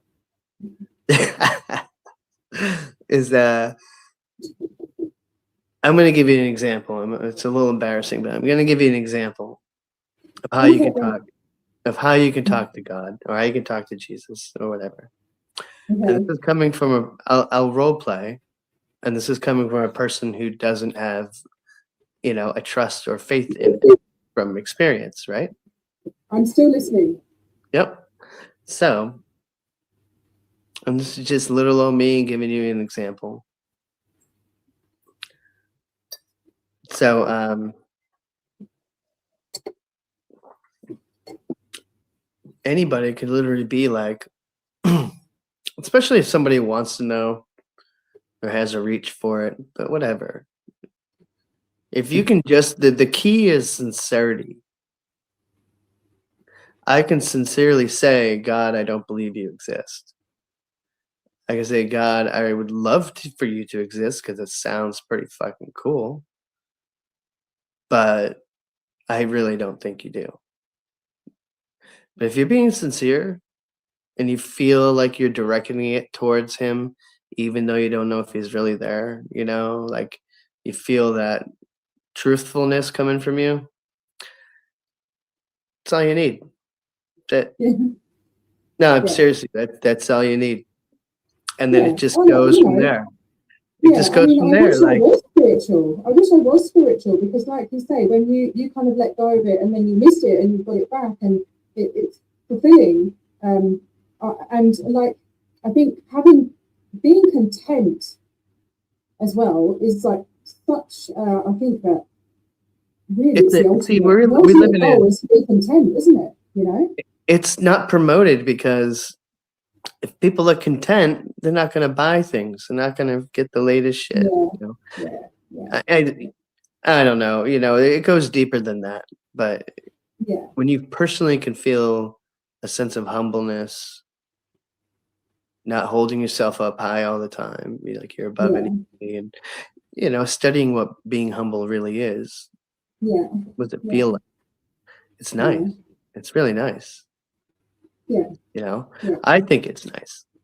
I think it's a nice feeling. Definitely. And so you can just talk straight up. Attention. I've been told that I saw a lovely comment the other day that I have blue hair for attention. It's as simple as this. It's my favorite car. I love blue. I used to have red hair. Like, I don't do it for attention.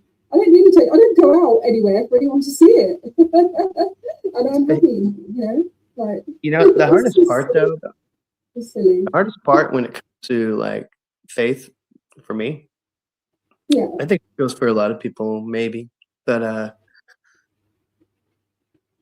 those who have a condition, You know, I've read all about it. You know, after I go, what do people with schizoaffective in religion or you know beliefs?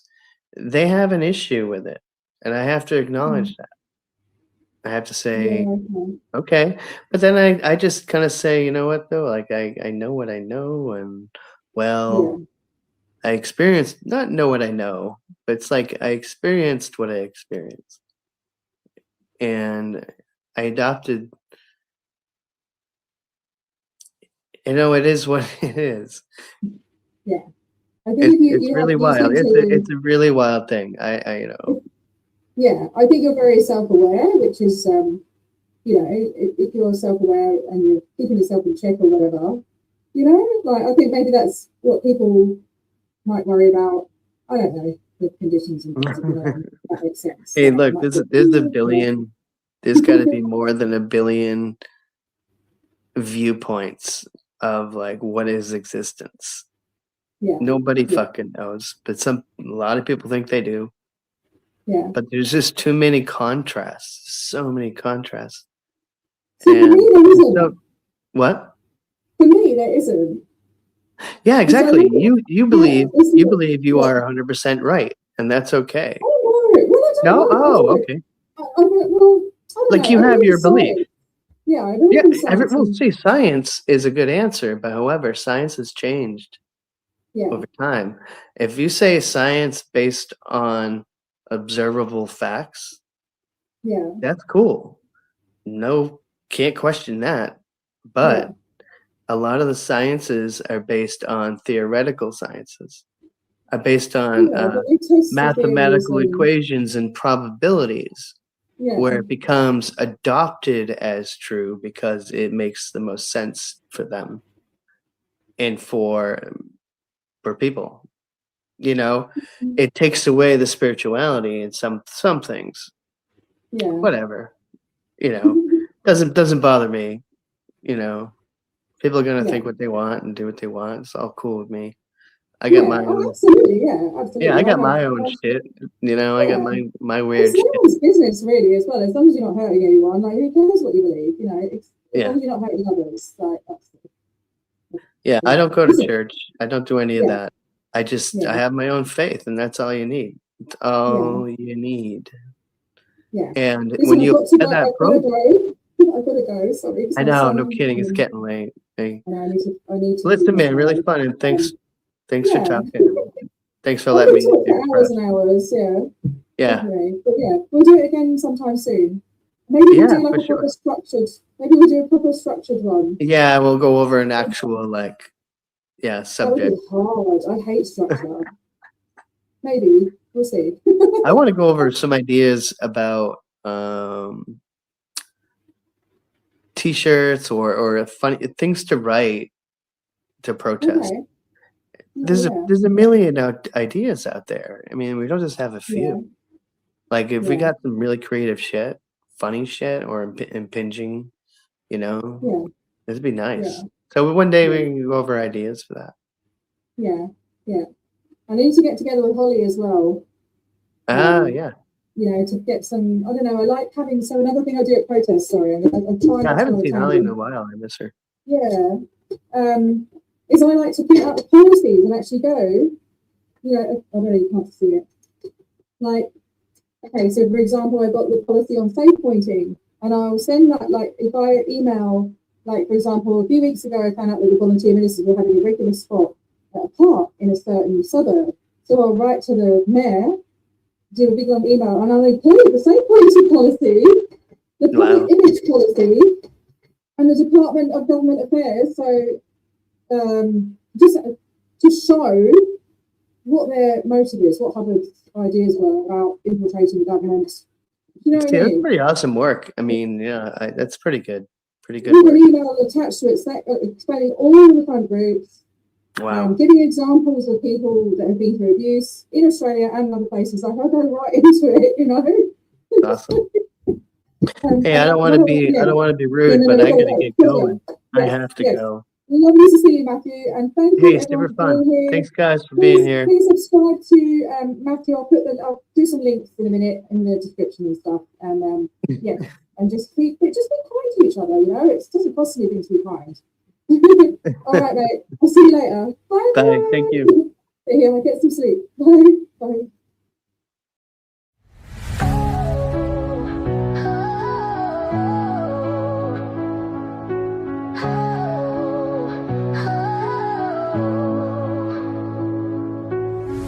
We stand together, we stand as one.